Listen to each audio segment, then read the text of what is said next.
go a long way to improving the quality of life for South Carolinians. And this year, we were recognized for the Shem Creek project, which is now on to its third phase. And you know the project very well. You've been committed to it and have supported it from the very beginning. Couldn't have happened, certainly, without your commitment and support. And what was unique about this award was that the town was recognized for everything that the project means to the community. The public-private partnerships that were created, the recreational opportunities it provides to residents, giving them access to the waterfront, and the foot traffic that it brings to local businesses along the creek, and not to leave out, of course, by creating these projects, the preservation that has occurred to this iconic landmark in town. In addition to your support, it's important when receiving the award that we recognize those partners that have helped to make this project successful. First, our design team in Thomas and Hutton, our contractors, Salmon's Dredging and Cape Romaine, and our two private owners and Mount Pleasant residents, Ryle Fitch and Bubba Simmons, who, without their support, the second phase of this project just could not have happened. And last but not least, I know he's here, I believe, Kevin Mitchell. Kevin, if you'll stand up. Kevin Mitchell, sir. Yep.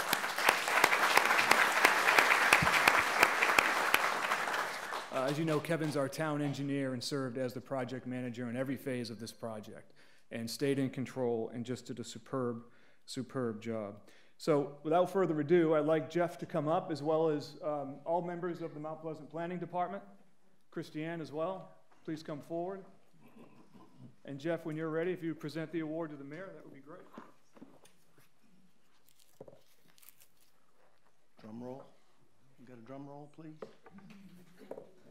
Mayor, on behalf of the Planning Department, we'd like to present this to you and the Town Council and our entire community. And I think what's special about this is we do a lot of plans and we get recognized a lot for policy, long-term vision, and that's what you hear us do a lot. This award relates to making something happen on the ground and implementing a plan.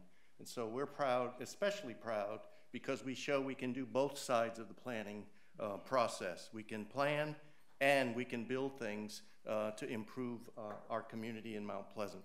So on behalf of us, this is for you all. And on behalf of all the council, thank you. Thank you.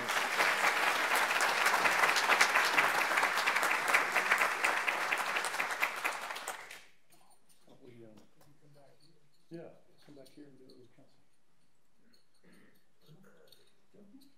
Come on. You all, Kevin.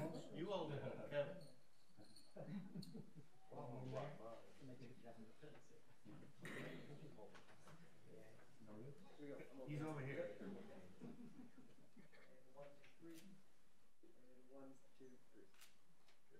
Thank you.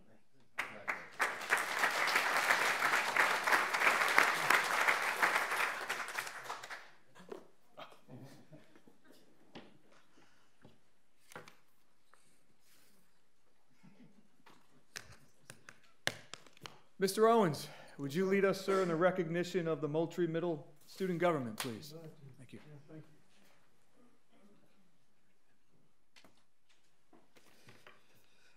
Council and citizens of Mount Pleasant, representatives from the Moultrie Middle School student government are here to be recognized for their efforts to support the restoration of Crab Bank Seabird Sanctuary, one of only 5 seabird nesting islands in our state and located right here just outside of Shem Creek. These Moultrie Middle School students were able to raise funds through their leadership on a school-wide initiative, and they raised a total of $675.25, and they donated to the Coastal Bird Conservation Program of the Crab Bank Project. I'd like to invite and introduce Ms. Kylie Newkirk, teacher of these wonderful children, and also Caroline Bradner with the Coastal Conservation League to come up and say a few words.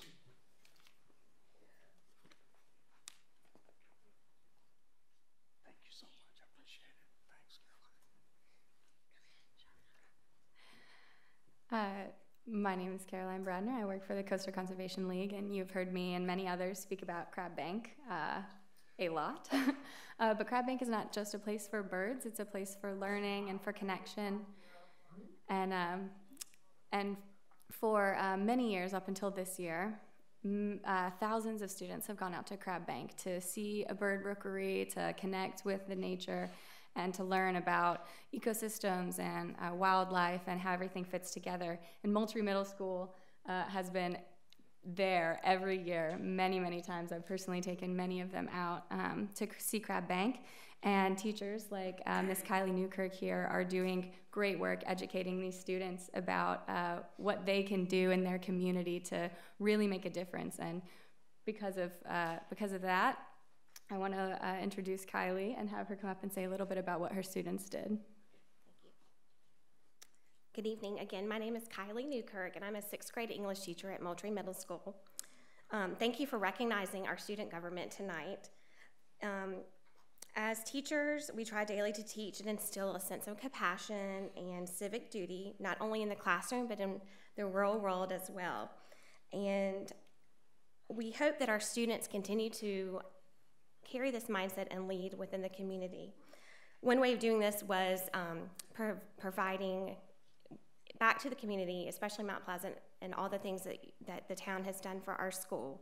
And in student government, we do different fundraisers, and as a school that wears uniforms, the kids really enjoy not having to wear uniforms every now and then. And so they paid $1 to have a dress down day, and this dress down day back in September went to help save Crab Bank. And like Caroline said, we have been a part of Coastal Expeditions grant of going on kayaking trips for about 10 years now. We go out to Shem Creek, and then we also go along the Black River. And it's been a wonderful experience for our students to learn about the history of South Carolina and the environment. And when this opportunity came up this summer as a sponsor for student government, I just knew instantly. I read, there was a big article in the newspaper, and I said, this is something that we have to do. So we're very proud of our students, and we're very proud of our connection to Coastal Expeditions, and we hope that just our little small part, will help save the nesting sanctuary that's there, and part of what we see when we are on our boats coming into Shem Creek. I'd like to introduce two students, Isabella Flynn and Annie Andrews, and they just would like to say a couple of things too about what they've learned with this experience. Isabella. I think it is important for kids to see wildlife up close like I did, so they realize how important it is to protect the fragile sea life that is part of this area. If we don't protect Crab Bank, we will lose this gem and lose the opportunity to teach kids about the saltwater environment and the historical elements. I would have never known about the beautiful place if I have not gone on that field trip with Coastal Expeditions. Learning about it as a student has helped me be involved in protecting Crab Bank later in life. Hopefully we take care of Crab Bank so future generations can enjoy it.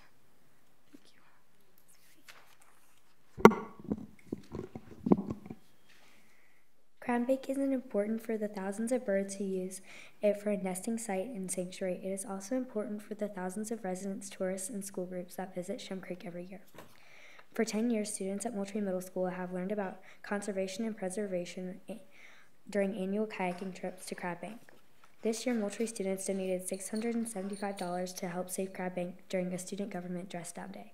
Crab Bank gives all of us the chance to learn firsthand about an important part of our ecosystem. We now have the chance to save Crab Bank for future generations of birds, residents, visitors, and Moultrie students. Please do everything you can to make sure Crab Bank is restored and preserved for future generations. Thank you. Thank you.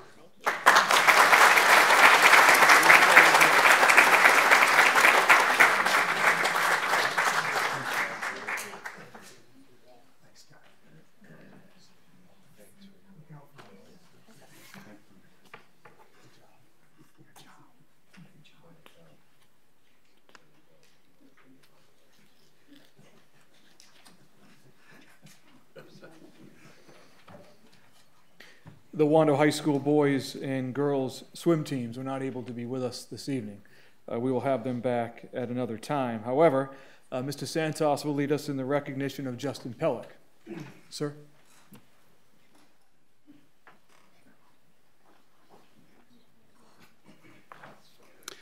This is one of my favorite things to do on town council, is recognizing our youth, whether it's athletics or academics. So we get to carry on the tradition here tonight. Justin Pellick's a senior at Wando High School and is the son of Dr. Chris and Christine Pellick. It is our pleasure to recognize Justin for his achievements tonight. He's been very active in Mount Pleasant community on and off the field. He's an outstanding young man and a role model for the youth in our community. I personally have had the privilege of training and mentoring Justin. On the field, he played recreation soccer until he was 8, and he began playing rec league football under Sean McCarthy. That first year, he played defensive end and running back, and they won the championship. For the next several years, Justin played running back and linebacker, excelling at both positions. At age 9, he advanced for the NFL punt, pass, and kick to the finals at Carolina Panthers Stadium and came in 3rd. In 8th grade, Justin played and started for BE JV football team and was even captain while he was in 8th grade. Ultimately, he chose to go to high school at Wando. In high school, he was a 3-year starter at linebacker, setting school records for weightlifting and tackles. He finished his career with over 300 career varsity tackles and 4 touchdowns. He's been ranked by 247 Sports as a 2-star athlete. Stanford, Northwestern, Citadel, Notre Dame, Vanderbilt, UNC, Rice, and Florida are recruiting him. He's had an offer from the Citadel as well. Outside of football, Justin started running track at an early age. I've had the privilege of training him. His work ethic and form were tremendous. He ultimately won the state for the 100-meter and 200-meter dash through the Hershey track meet. He was chosen to represent all of the southern states in Hershey at Hershey, PA. He finished 7th nationally in the 100-meter dash. 7th nationally. That's amazing. Off the field, he's done extremely well in the classroom. He has a 1490 SAT, and his GPA is over 5. He is ranked 15th in the class of 950 students. Justin will have likely 1 year of college credits based on success in taking AP courses. He was nominated for the prestigious Moorhead Kane Award for a full ride to UNC. He is actively engaged in that process. He gives back to the community. He volunteers at his church and helps elderly neighbors board up their homes and does yard work and landscaping for them. Justin is a true student athlete and a role model for our youth in Mount Pleasant. The Mount Pleasant community made it possible for him to succeed, and Justin has voiced his appreciation to the town for his opportunities here to succeed. Thank you very much, Justin. Congratulations.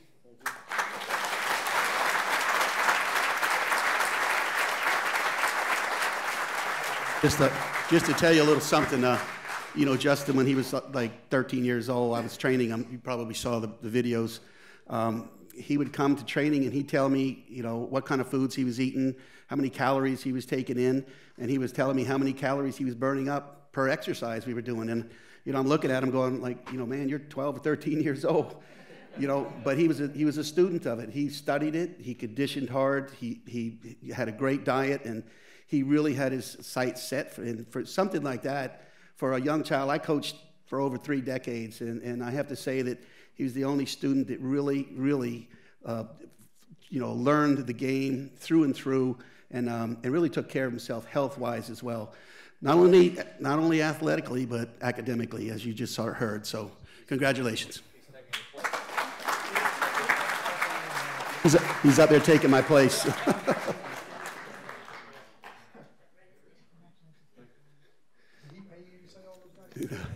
Justin, on behalf of the mayor and our town council, they got a little bag of swag, they called it, for you to take home with you.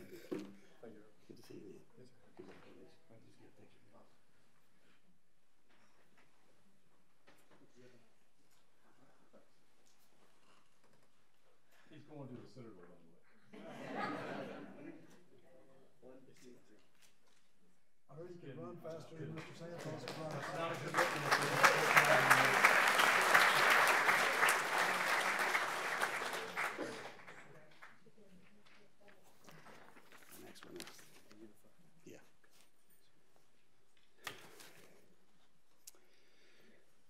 We now have an opportunity to recognize our Mount Pleasant Unified athletes for participation in the 2018 Special Olympic Fall Games on October 27th at the Coastal Carolina University. Our kids did really well. In golf, they were coached by Coach Clifford Lewis. The golf skills competition Melissa Johnson, fourth place ribbon. Heidi Gray, silver. Josh Clark, gold. Sophia Ross, silver. Austin Corcoran, gold. In the 9-hole alternate shot competition, Chris Conant and Ashley Pridemore, gold. Stevie Petros and Greg Serminski, silver. Bo McCormick and Walker Felton, silver. Ashley Knight and Nick Siva, silver. Nikki DeWitt and Chuck Pendergrass, gold. Dorchester Dragons soccer, silver, included 3 Mount Pleasant Recreation Department athletes, Grant Baker, Anita Stonecipher, and Ryan Carlin. At this time, I'd like to ask them all to come up, please.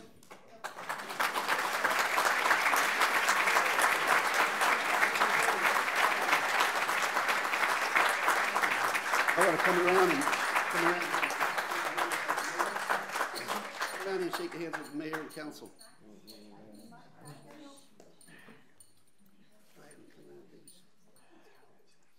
Good job, good job.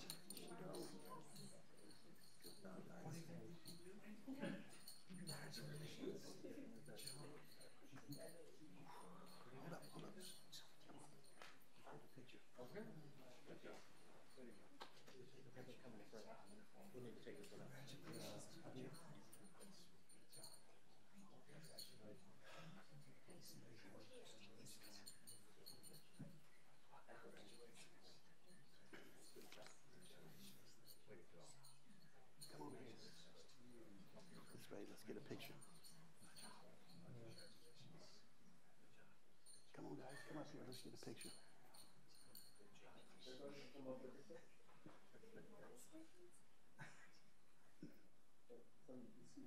Come on over here, guys. There you go.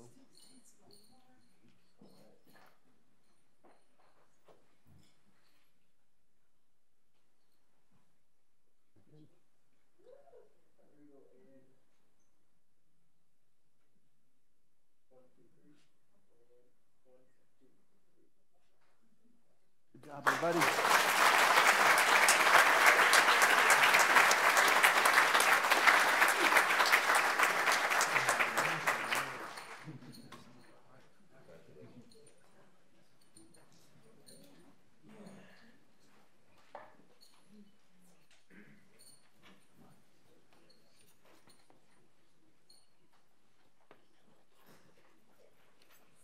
Mayor and Council, I would like to ask Mr. Mike Talby, our Chief Building Inspector, to join me here at the podium.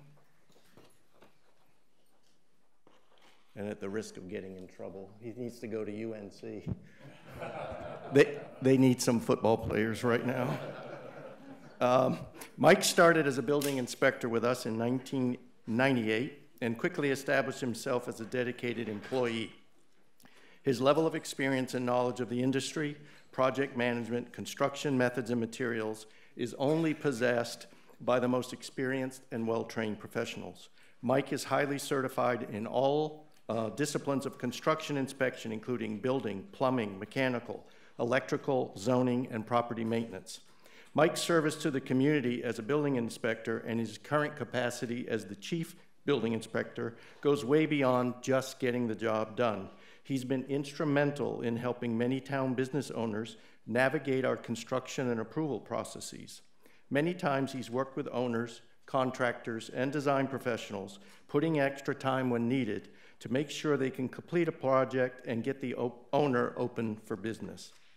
He's also worked alongside many other employees from different departments in town on construction projects of our own, from small buildings such as the Farmers Market bathrooms to large-scale projects such as this building and the new gym next door.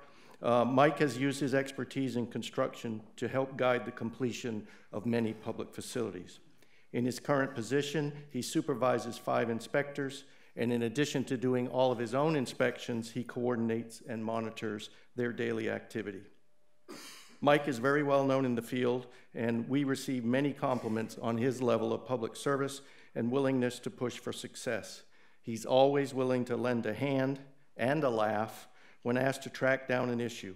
Mike is an excellent public servant who serves this community in a capacity that directly affects health, life safety, and security of the citizens of Mount Pleasant. We are all thankful and proud that he is part of our team. Congratulations. 20 years, 20 years.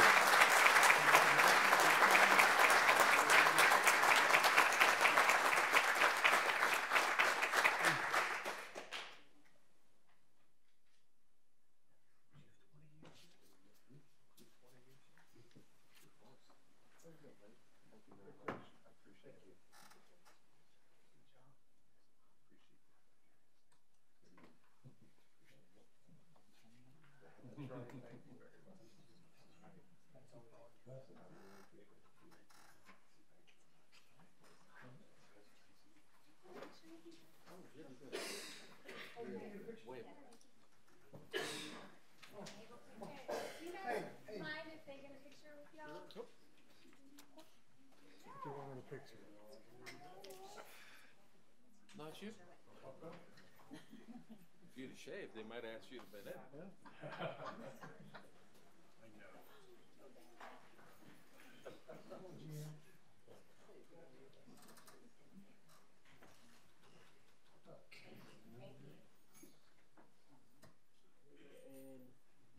One, two, three. One, two, three. Thanks for teaching them on the Keep her straight down. Thank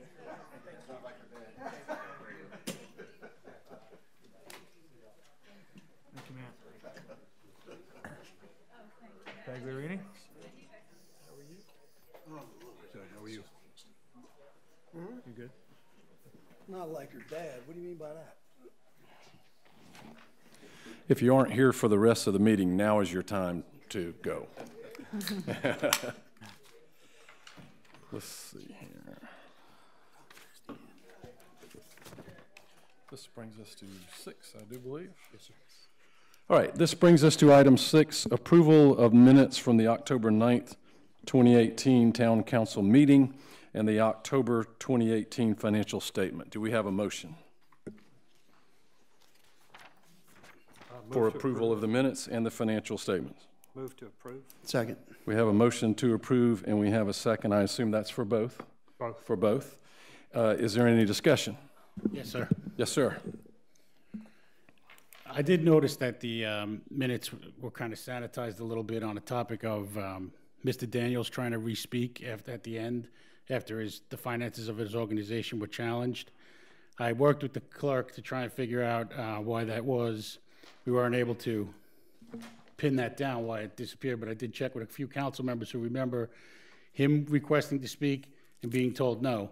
So I'll be voting no, but it's kind of immaterial. I just think that the minutes seem to miss certain key points, and it's a little bit alarming. You can always make a motion to amend the minutes, Councilman. Right, but after tonight, that's not an option, so. Well, I mean, you can make it now if you'd like. Yeah, it was a 5-hour meeting, and it was a point of somebody being challenged, then being refused to answer that challenge. It didn't change the course of the meeting, so it doesn't have to result in changing the minutes. I just want it on the record that that was omitted for some reason. All right, we have a motion, we have a second. Is there any further discussion? All in favor of approving the minutes of the Town Council meeting from October 9th and the financial statements from October, please signify by saying aye. Aye. Aye. Any opposed? Opposed? No. The motion passes 8-1. The minutes are approved. Yes.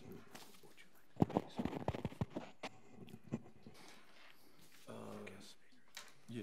Okay. Correspondence and public statements. Yes, sir. That. So we move the item. Yes. Did we move that to 8 or to 7? Okay, so we're still at correspondence and correspondence and public statements. Anyone who has signed up, Mr. DeMora has your name on there. If you came to speak to permit allocation, please keep in mind that it will be the next item on the agenda. Barry Wolf. Catherine Main.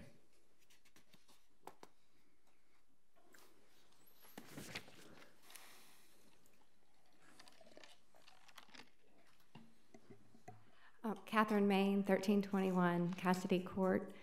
I'm with the East Cooper Land Trust, and I just am here to say thank y'all for putting it on the agenda to look at options for the Wando Dock project. And for permanent protection, the East Cooper Land Trust is very interested in partnering with the town of Mount Pleasant to permanently protect this piece of land. We think it's critical for the seafood industry in order to survive in Shem Creek. We are prepared to put in 2 grants totaling $2 million, but we do need town council to approve our submitting these grants, and so I hope that you will consider approving our submittal of these so that we can continue this process moving forward and hopefully permanently protect the Wando Dock property. Thank you. Thank you. Amanda Kalinsky.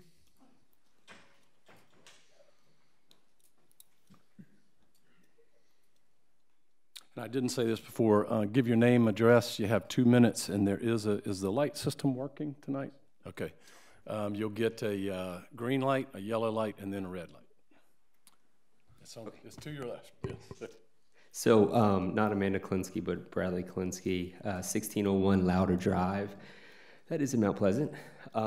This is in reference to old business, I think 15, which is the rezoning of a plot of land on Nantahala Boulevard from commercial to residential. As the owner of the property right across the street, just wanted to state that we would be in support of this. Feel that a denial of this and keeping it commercial would generally affect us negatively in the overall tranquility of the neighborhood, as well as traffic influx and efflux. Thank you. Thomas Donaldson.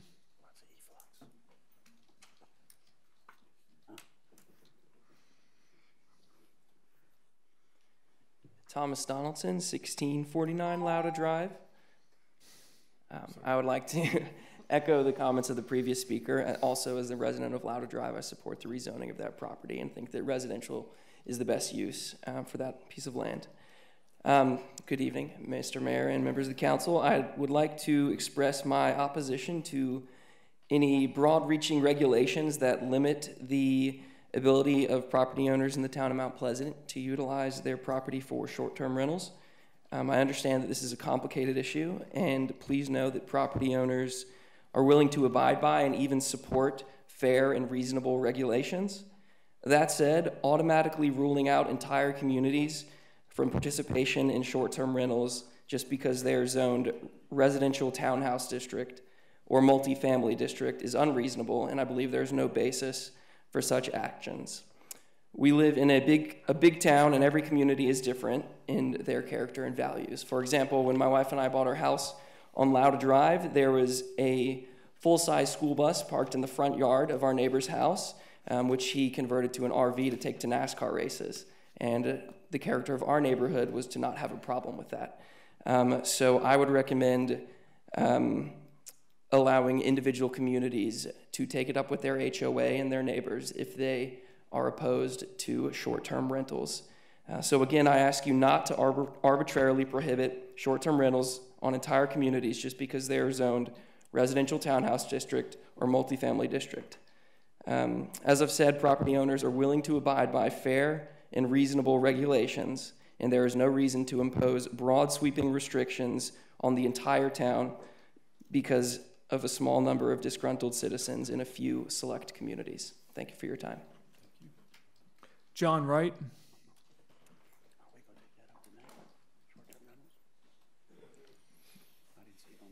Mr. Honorable Mayor and distinguished council members, thank you for this few minutes to speak. I live at 145 Rose Lane. I want to first thank you, Mayor, for the recognition for the veterans for the month of November. That's huge. I think that's we're certainly off to the right start. And I just want to make sure we add some substance to your proclamation and get more activities here east of the Cooper for veterans. I think it's critical. I don't want to celebrate Veterans Day in North Charleston. I want to do it in Mount Pleasant.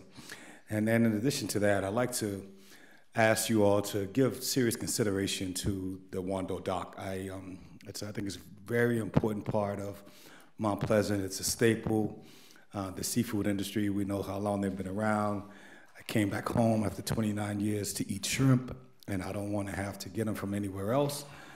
So if you would, please give consideration to working with the East Cooper Land Trust and Catherine Main and getting that Wando dock saved. Thank you for your time, and I know that good results will come from this, and I look forward to them as well as the rest of us here in Mount Pleasant. Thank you. Thank you, John. That's all I had under that item, sir. All right. Was there anyone else who did not have the opportunity to sign up who wishes to speak? All right. This moves us. Yes. Yes, sir. I'd like to address one thing very quickly. Is that our former mayor, Cheryl Wood Flowers, her husband Harold, had a massive heart attack. And I just want to keep her and her family in our thoughts and prayers. I wanted to share that with council, and hopefully he'll make a full and decisive recovery. Thank you. Appreciate that very much. When was that, by the way? Obviously, recent. Yeah. Okay. Thank you. All right, so this would bring us to 7A, which is the building permit allocation system. This would be first reading of an ordinance, which if you're following on your bingo cards, it's number 18097. And I guess I will turn it over to Mr. Oma. And then since this came from the planning committee, even though we're not in that section of the agenda, after that we'll defer to the chairman of the planning committee. Okay, thank you, Mayor. By way of background, the planning committee, as you mentioned, has been focused on this topic, and they've looked at development trends and various growth management items at several meetings throughout this year. In August, the committee presented a proposal that and requested that the full council authorize staff to begin preparing a draft ordinance, and we've done that. We have utilized as a base the ordinance that the community was familiar with and used back in 2000 through 2007, and so we built it on that, but we believe we've simplified it and from an administrative standpoint have made it something more manageable for the behind-the-scenes activities that we have to do. And the planning committee reviewed the draft ordinance at their meetings in September and beginning of last week, and recommended that this be presented to you this evening. The main features of the program, as in a summary, is that we built it on a 5-year approach to be able to handle the numbers and the information. We use annual allocations, and but distribute those twice a year, semi-annually. So whatever the number of available permits / allocations would be, we would have a January 1 group, half, and we would issue permits, and then a July 1 starting again. The entire system is designed to be first come, first served. So if on May 15th somebody applies and there are available permits from that first half-year allocation, those would be available. And if it's June 20th and they're near the end, and we've issued already the maximum number for that 6-month period, that would just roll over into the next allotment for the next half of the year. One of the other things that we built in here, as part of any system, we think it's important that you all, with staff, monitor and evaluate the system and make sure that it's operating and working in the way that you're expecting and the community would be expecting, and then there's that ability to adjust as necessary. The ordinance as drafted uses a fixed number of permits rather than a percentage growth rate, but it's translatable into percentages, as you see here on our chart on the right. And the way it's designed, it would exclude those residential developments covered by a legal development agreement already, which would be Liberty Hill Farms and Carolina Park. And by way of reference, those two developments would be estimated based on the Carolina Park average and the takedown schedule in the development agreement for Liberty Hill Farms. Those would generate approximately 220 residential permits per year. So the remainder, and the system is designed to allocate 600 additional residential units for the rest of the community.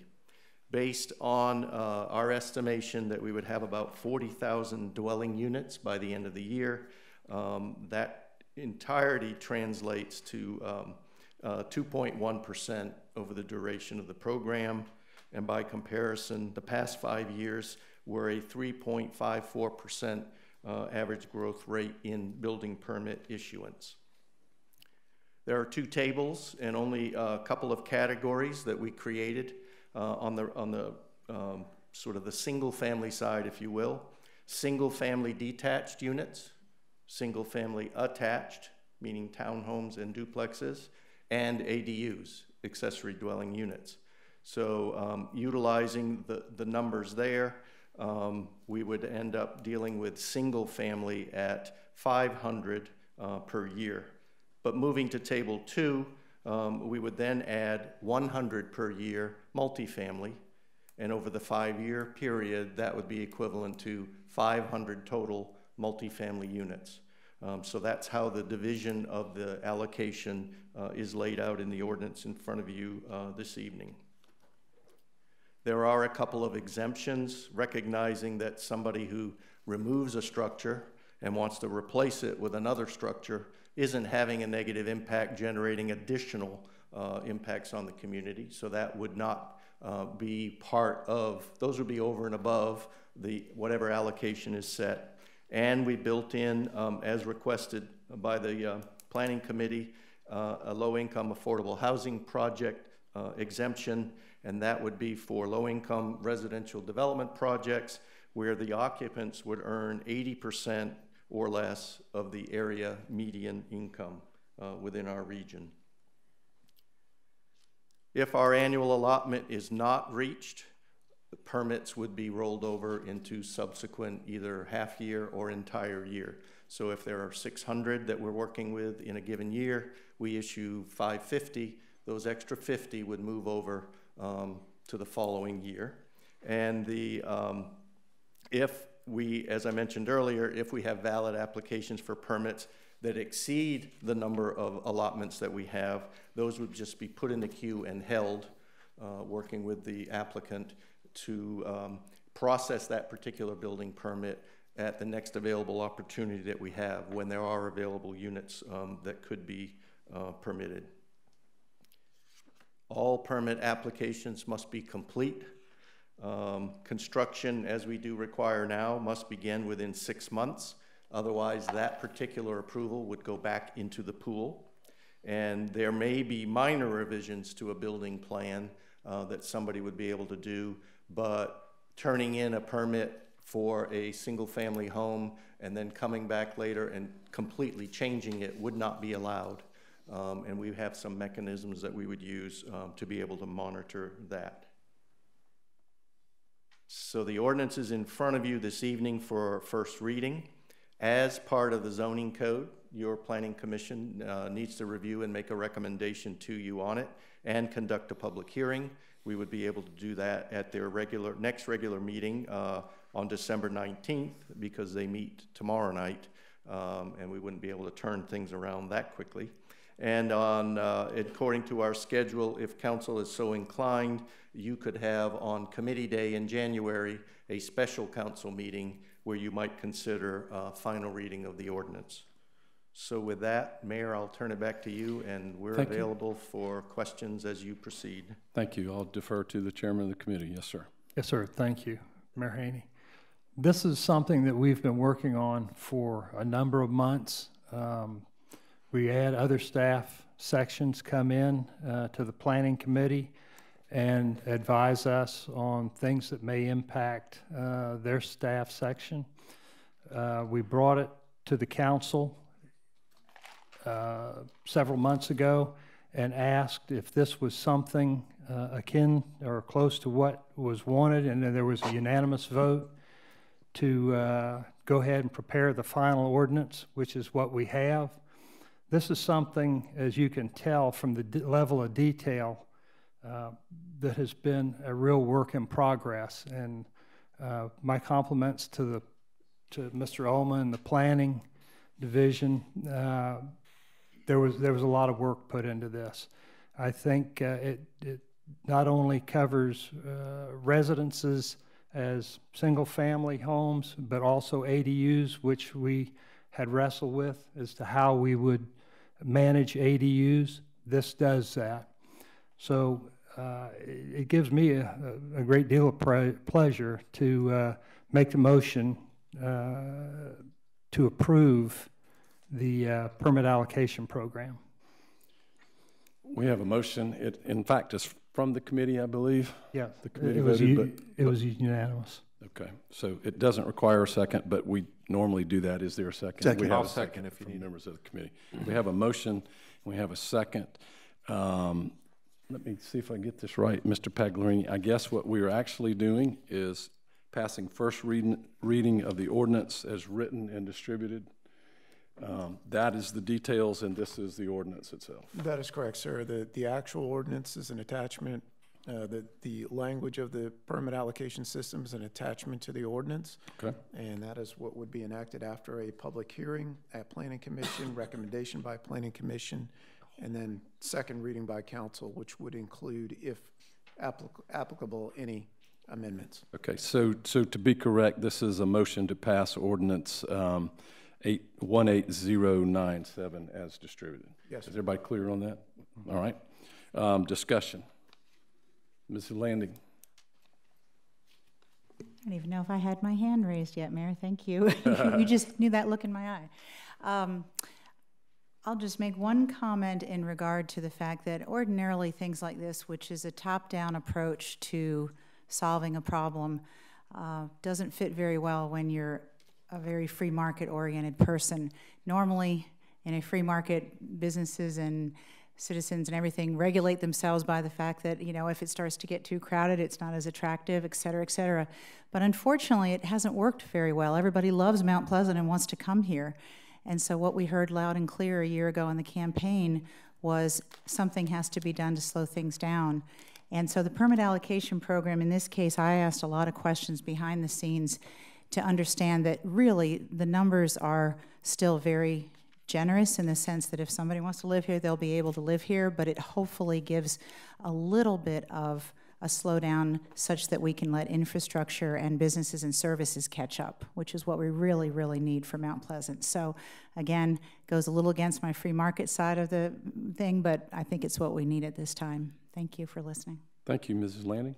Yes, Mr. Santos. Yes, Mayor. As many of you probably remember, back in 2013, I brought this issue up, and unfortunately, the council at the time didn't have the appetite to at least investigate this and look into it. So I'm glad it's being brought up again. I think it's a very powerful tool that can help us manage our growth. I'd just like to maybe have it sent also to the Police Judicial and Legal Committee as well, just to make sure we dot our I's and cross our T's and all the legal aspects of it. As you know, we had a lawsuit last time on it. We were successful, and I just want to make sure we're following the same pattern as we followed last time, so that everything is done, you know, the way it was done last time. So we'll be successful in the event we're challenged on it. Well, the motion on the floor is to approve first reading of the ordinance, so that would have to be, Mr. Pagliarini, I guess we'll just see how the vote to approve goes on first reading. Yes, or it can be not be part of the vote if there's an agreement to put it on PLJ, or you can deal with it after. You see Yeah, fit. I'm okay. The motion we have before us is to approve first reading. I'm sorry, I'm not trying to cut you off. No, what I'm trying to say is I'm okay with the first reading, just as long as between the first and second reading we let it go to the Police Judicial and Legal Committee just to have it looked at. But I'm not trying to hold it up. Got it. I'm okay with moving forward with it. Okay, got it. Any others? Yes, sir. Mr. Owens. Thank you, Mayor. Back in August, I had asked about the impact fees and asking that they be factored into the financial equation of a permit allocation plan. And I haven't heard anything as of yet, so I don't know that it's gone to the Finance Committee. I'm in agreement with Mr. Santos regarding the Police, Legal, and Judicial. But it's something that, because our impact fees just escalated to 80%, which is the highest, that that be taken into consideration? It would appear that the trends have moved downward, and maybe, Mr. Alma, you can express, we're asking for, as part of this plan, how many permits per year? 600 new and roughly 220 that are already spoken for, so a grand total of 820 per year. And how many have we had this year? Something on the order of over 1,000. 7. Over 1,000. Through about 1,000. October, over 1,000. Yeah, just a little over 1,000. Right. Is it correct that in 2016 the growth rate was at 388, and we've had a downward trend since that point? In 2017 it was 326. In 2018 it was 2.93. Would that be accurate? Yes. And 2018 is only through part of the year, so correct. That's yeah, it's not concluded. Translating it to an annual rate. Right. Just going forward, and I'm okay with going through the first reading, but I would just ask the Planning Committee Chair to investigate how the impact fees can be factored into the financial equation of the permit allocation, because as you know, they went up 80%. That was one of the discussions in the Planning Committee. I think Ms. Kotoff came in that time and we talked about, impact fees, getting fewer impact fees, getting more impact fees, where traffic is now, where the infrastructure is now. If you don't build the house, you don't create the need for more infrastructure at some percentage. So the impact fee is going to be the impact fee. Plus, impact fees were never designed to slow growth. Impact fees were designed for every house or building or business or whatever to pay for their impact on the town's infrastructure. Houses create more recreational needs, traffic, and businesses likewise. At the time, as I'm sure you remember, the taxpayer was paying for 45% of the impact fees required for houses or businesses, and the builder or the developer only paid 55%, and that might be reversed, 45, 55. But the thing is, now it's 80, and even though it is 80 for every impact fee that's paid, the taxpayer of Mount Pleasant still pays 20% of the impact for every new house and every new business in Mount Pleasant. They don't, the builder or the developer does not pay 100%. He only pays 80%, and the taxpayers out here pay 20% toward their impact. Right. As it trends down, do we have any forecast on what 2019 or 2020 might look like under the current scenario? Under our existing activity or under a proposal? No, under our current activity. We haven't done a projection of how that would shake out, but that's information we could do. Okay, and particularly with how the impact fees would address that scenario as well. Though they weren't designed to slow growth, I think they've had an impact on growth. So if we could include that in our calculations, that'd be great. Thank you, Mayor. All right, we have some citizens who signed up to speak to this. While we're in discussion, go ahead. If you're here to speak on building permit application, would you please come forward, give your name, address, 2 minutes, watch the Christmas lights, please. Christmas lights. Thank you. I thought this opportunity was lost on me. No. Barry Wolf, 1468 Pocahontas Street. Thank you, Mayor Haney and members of council. I'm here to urge you to pass this with a pending ordinance doctrine. if you refer to the recently approved residential and mixed-use thing that's available on the thing, there are 8,300 housing units approved. To be clear, that's 20,000 people using the numbers, 84,000 car trips a day. So 25% of it's already done. That's 5,000 souls and 21,000 car trips we're already realizing. We've grown over the past year, 5 years at a rate of 3.5%.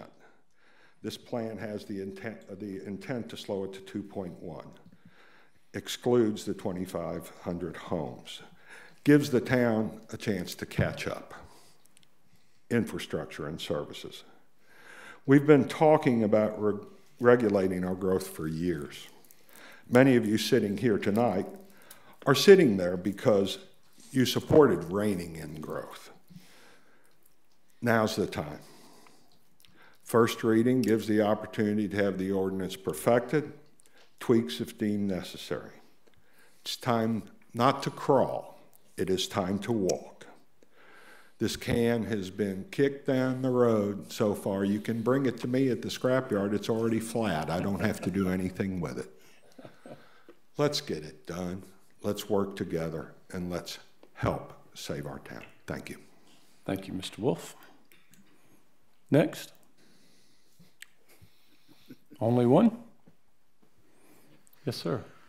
All right, further council discussion. Mr. O'Rourke. Just 2 comments, if I can.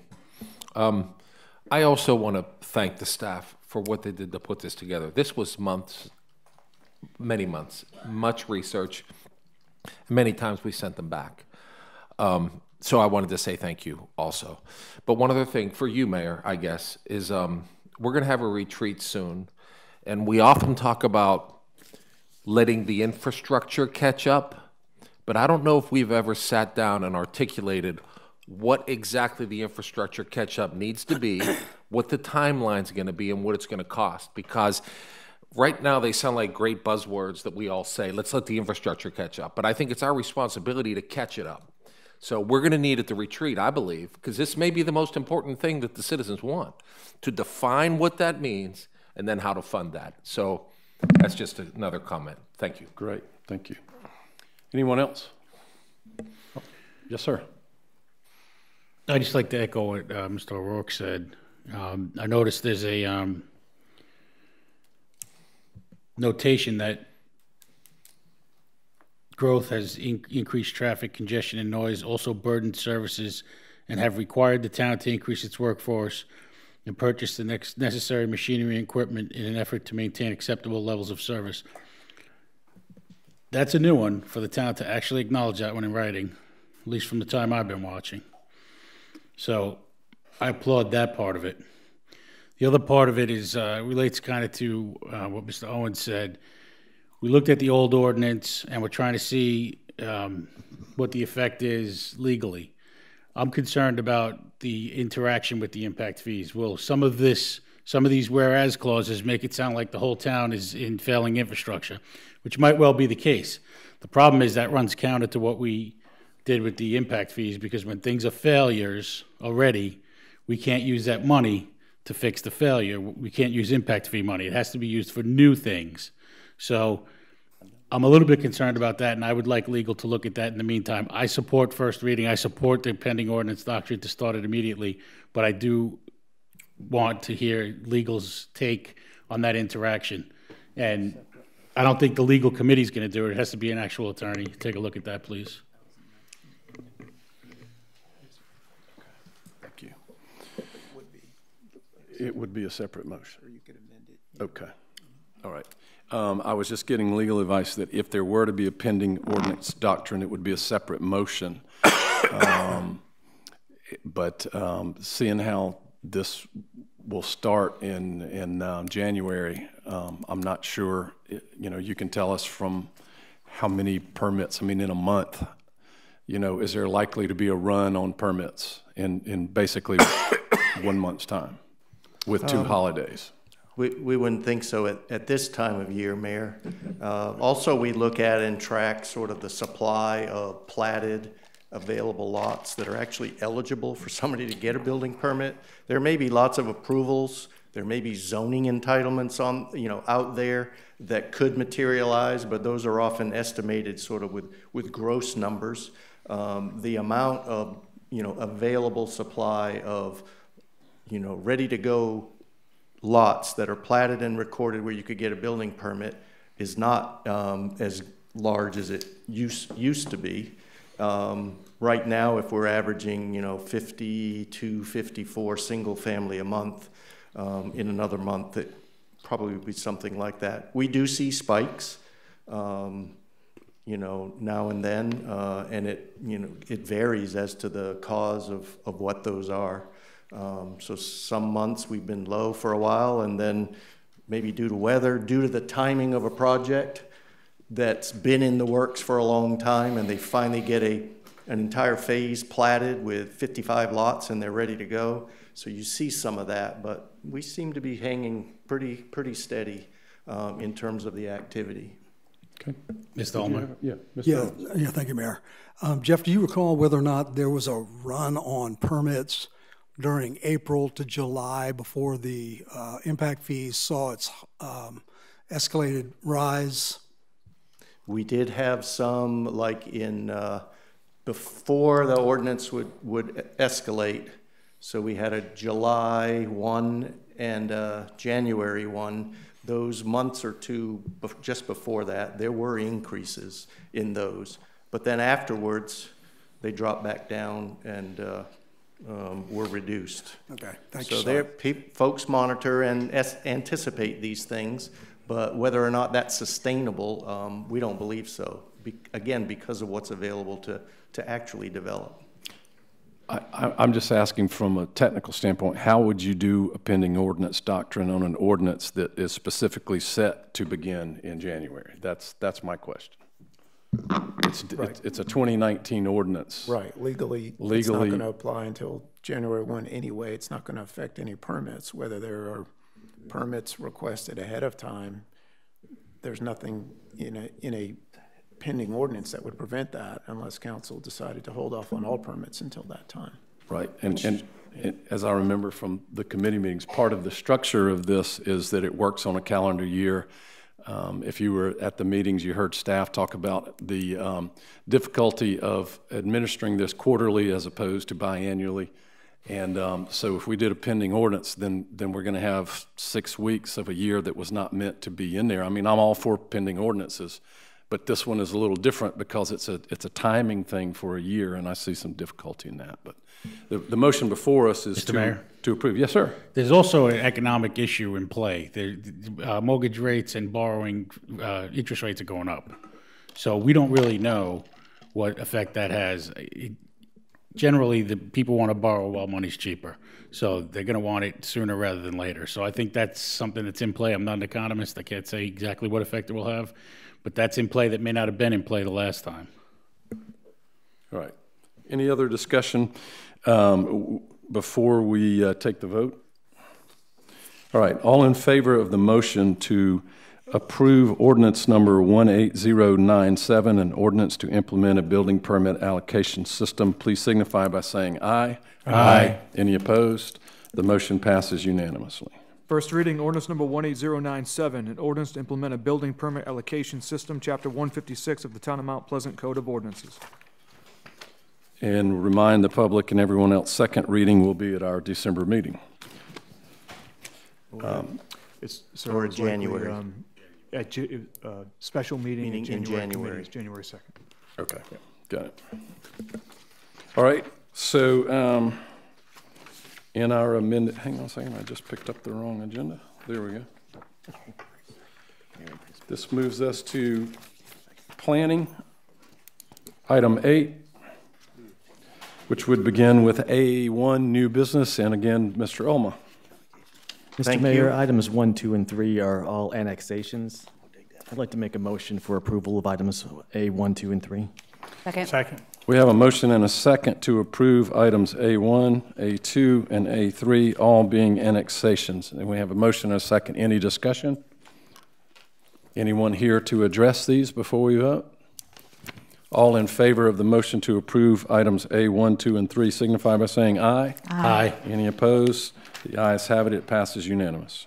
First reading, ordinance number 18089, an ordinance providing for the annexation of approximately 2.05 acre tract of land comprised of 4 parcels as described as follows. I, an approximately 0.47 acre tract of land located on Highway 17 North, identified by TMS number 58014000003, and depicted as Lot 26 on a plat recorded by the Charleston County ROD Office in Plat Book V, page 64. II, an approximately 0.59 acre tract of land located at 2347 Highway 17 North, identified by TMS number 58014000004, and depicted as Lot 25 on a plat recorded by the Charleston County ROD Office in Plat Book V, page 64. III, an approximately 0.69 acre tract of land located at 2347 Highway 17 North, identified by TMS number 58014000005, and depicted as Lot 24 on a plat recorded by the Charleston County ROD Office in Plat Book V, page 64. Roman numeral 4, an approximately 0.30 acre tract of land located on 2324 Old Georgetown Road, identified by TMS number 58014000007, and depicted as Lot 23 in a plat recorded by the Charleston County ROD Office in Plat Book DE, page 389. Thank you very much. Next item would be number 4. Thank you, Mayor. We have the first reading of ordinances for the zoning of the property that you heard earlier at a public hearing for a comprehensive plan amendment. So the request is to rezone this property to office professional, and the comprehensive plan amendment is to change it to a commercial designation. So I'll present these simultaneously, if you will, and then you can separate out your actions. So here's the location again, between Old Georgetown Road and Highway 17. And the property located here. And so what we have is an annexation proposal and zoning for these 4 parcels and the plan amendment. Because they're in an unincorporated Charleston County, there are special designations under county zoning. They would also be underneath the Sweetgrass Basket overlay for the town, but this request does not include bringing that overlay with it.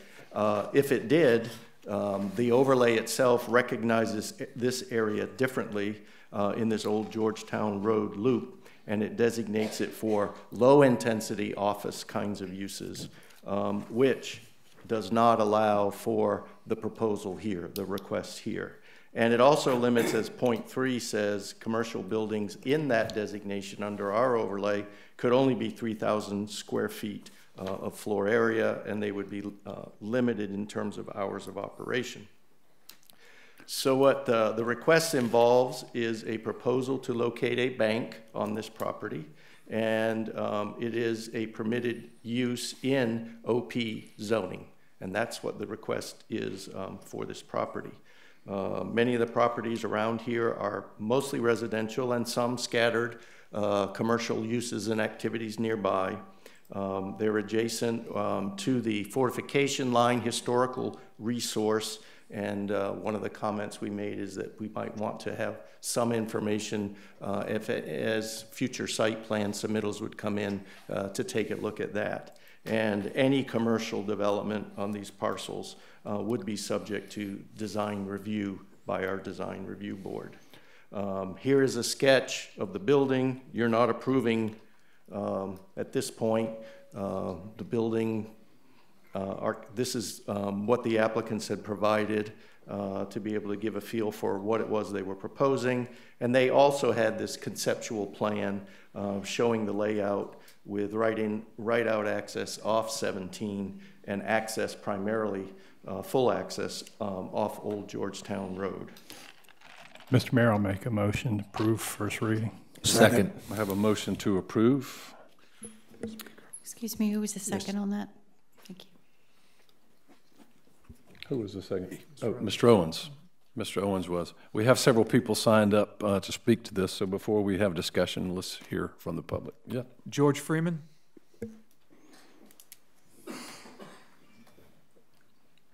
Good evening. George Freeman, 1450 Bowman Road, Director of Community Activities for CAGE. I'm not here to speak against this project. In fact, the community is in favor of the project. I'm mainly here to speak about the Johnny Brown Road, the extension that comes off of Old Georgetown Road and dead ends.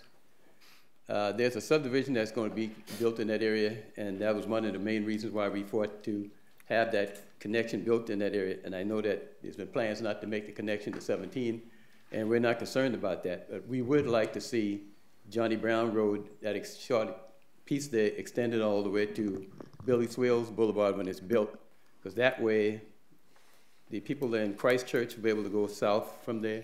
The people in that subdivision that's going to be built there will be able to go south without getting on 17. And a lot of the people using this bank will be able to go south without getting onto 17.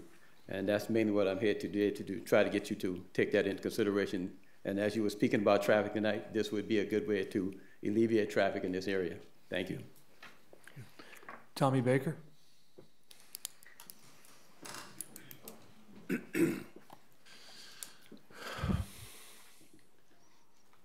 Mr. Mayor, Council, thank you for the opportunity.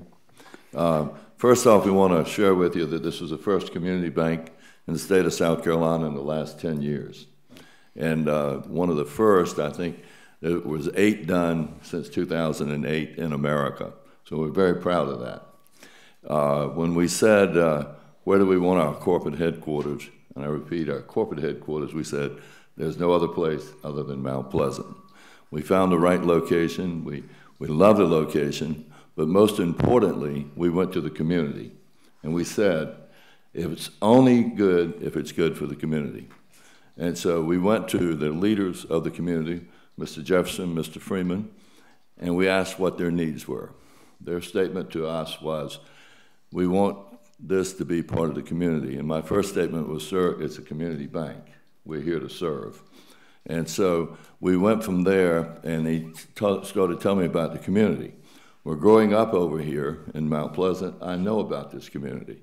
And so pleased to tell you that everything that they asked for, we wanted as well. And we said, why not? Absolutely, why not? So what has happened is when we did the building, we asked for approval of the building. They said they liked the building. But importantly, we said, you know, we want more than just to build a building. We want to offer 3/8 of an acre to the community that will be used for their discretion. We haven't exactly decided what it will be, but it is designed for them. We also said, you know, we want you to have a place in the bank building. We want the community to be part of this. And lastly, we said, you know, on Sundays, we want you to be able to park in the parking lot there. And this is the beginning of the relationship. They want a community building. We understand that. We want to help with that. I don't know that we can build it, but I think we can start. My time's up. Don't worry about it. You're the applicant. Don't. Okay. You're the applicant. Don't worry about I thought it was my pacemaker. I'm sorry. Thank you very much. So we continued, and so getting where we are today, the community. To me, it's about the community. I said, and Reverend Gallant said the same, and that is, if this is not good for the community, we'll find another location. It's all about this community. And quite frankly, I've fallen in love with these folks, and they mean a lot to me, and presuming that we get this thing done, I look forward to being part of that community along with Beacon Community Bank. So thank you very much. Yeah. Thank you, Mr. Baker. Okay. That's all we had to speak on that. So we have the motion to approve. We are in discussion. Is there any other discussion? Are we prepared to vote? All right. All in favor of the motion to approve item A4 signify by saying aye. Aye. Any opposed? The motion passes unanimously. First reading, ordinance number 18092, an ordinance to zone OP Office Professional District an approximately 2.05 acre tract of land comprised of 4 parcels and described as follows. 1, an approximately 0.47 acre tract of land located on Highway 17 North, identified by TMS number 58014000003 and depicted as Lot 26 on a plat recorded by the Charleston County ROD Office in Plat Book V, page 64. 2, an approximately .59 acre tract of land located at 2347 Highway 17 North, identified by TMS number 58014000004 and depicted as Lot 25 in a plat recorded by the Charleston County ROD office. In Plat Book V, page 64. 3, an approximately .69 acre tract of land located at 2347 Highway 17 North, identified by TMS number 58014000005 and depicted as Lot 24 in a plat recorded by the Charleston County ROD office. In Plat Book V, page 64. And 4, an approximately .3 acre tract of land located on 2324 Old Georgetown Road, identified by TMS number 58014000007 and depicted as Lot 23 in a plat recorded by the Charleston County ROD office. In Plat Book DE, page 389. Thank you. This brings us to a related item, which is a 5. Mr. Mayor? Yes, sir. I'd like to go ahead and make a motion that we approve the ordinance to amend the comprehensive plan. We have a motion. Is there a second? Second. We have a motion and a second. Any discussion? Was there anyone here to speak to this from the public?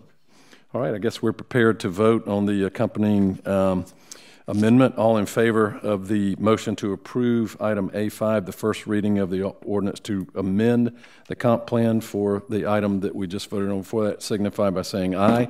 Aye. Any opposed? The motion passes unanimously. First reading ordinance number 18093, an ordinance to amend the Town of Mount Pleasant Comprehensive Plan 2009 through 2019.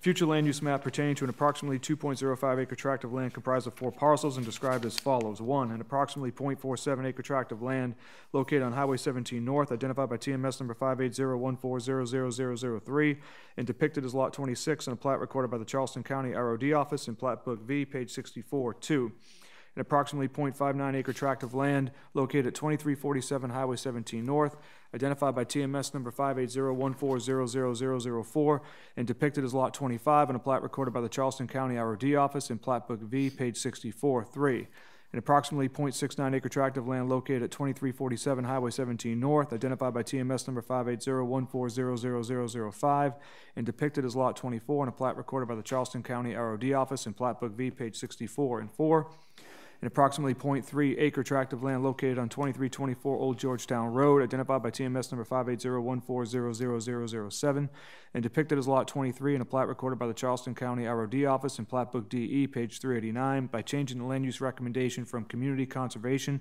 to commercial. Very good. Thank you. Item 6, item A6. Yes, sir. This is a rezoning request to rezone from R1 low-density residential, about 2 acres of land, to CC, community conservation. So this is taking the intensity, the zoning designation would be reduced in this case.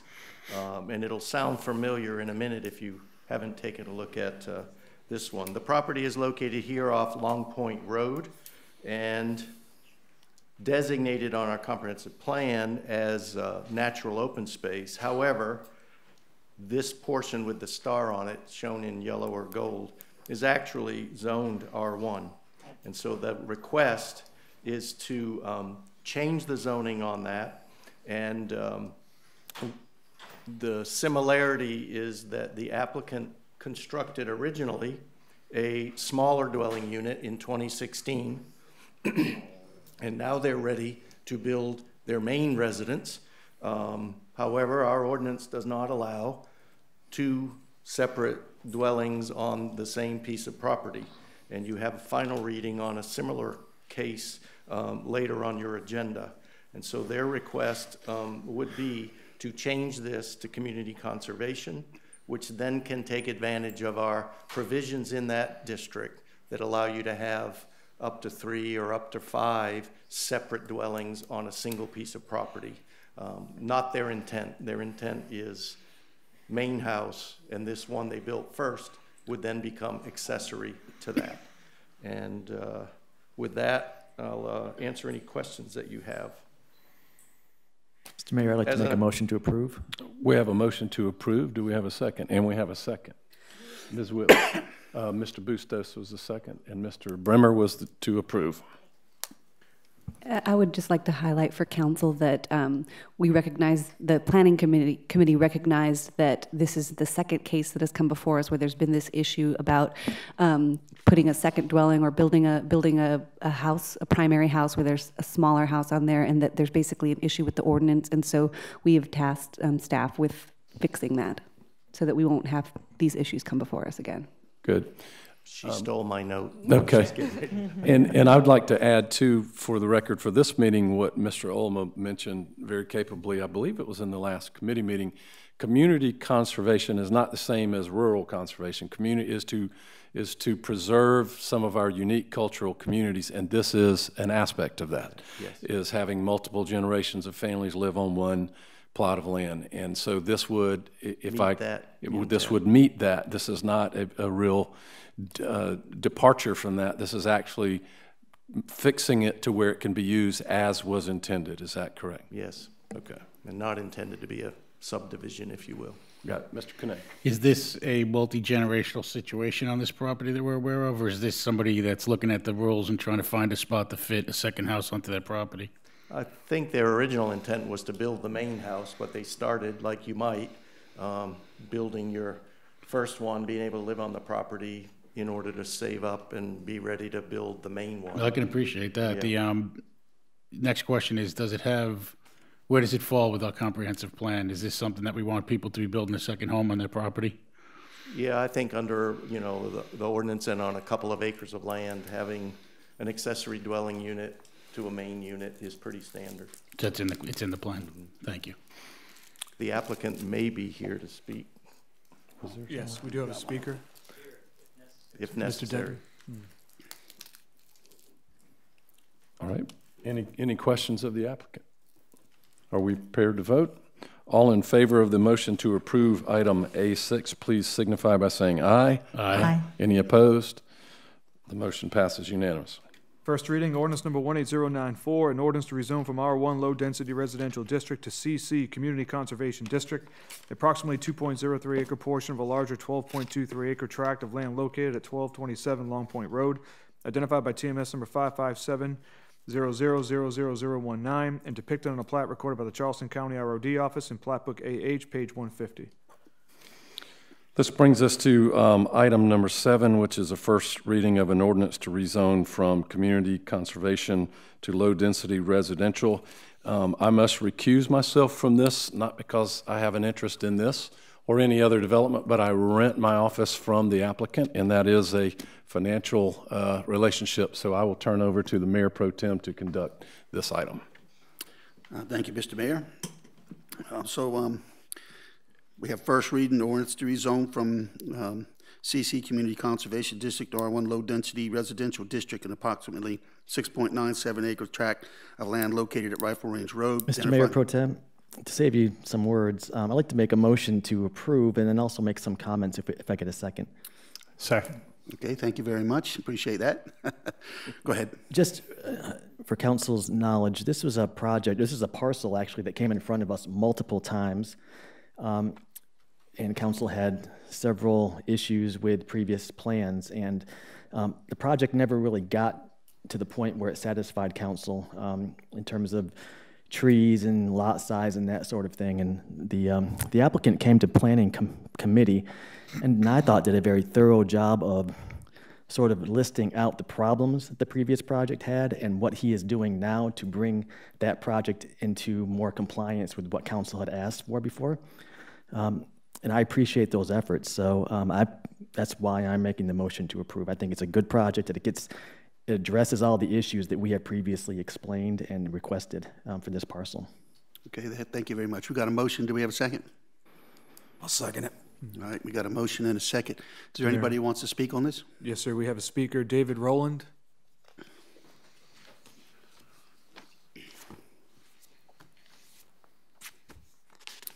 Mr. Rowland, if you give your name and address for the record, please, sir. David Rowland, 1420 Page Street. The 9 residents of the community are in support of this rezoning. And that being said, I'd like to also say that Mr. Polatka probably pronounced that That's probably the, I haven't pronounced it right yet, so it's probably no different tonight. But he has been very forthcoming from the very start. He came over and spoke to us before he did anything. He knows our concerns about the road and the encroachment. And so I know this is exactly the opposite of how we felt before, and we are very much in favor of the rezoning and what he's planning to do to the property. Okay. Thank you. Thank you very much, David. Anybody else speak? Okay, we got a motion and we got a second. All in favor, please say aye. Aye. All opposed? Ayes have it.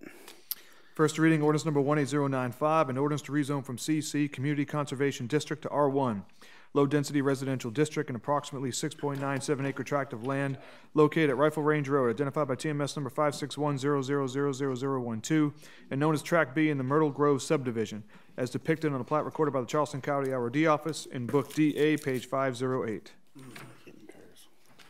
Thank you, Councilman. Appreciate that.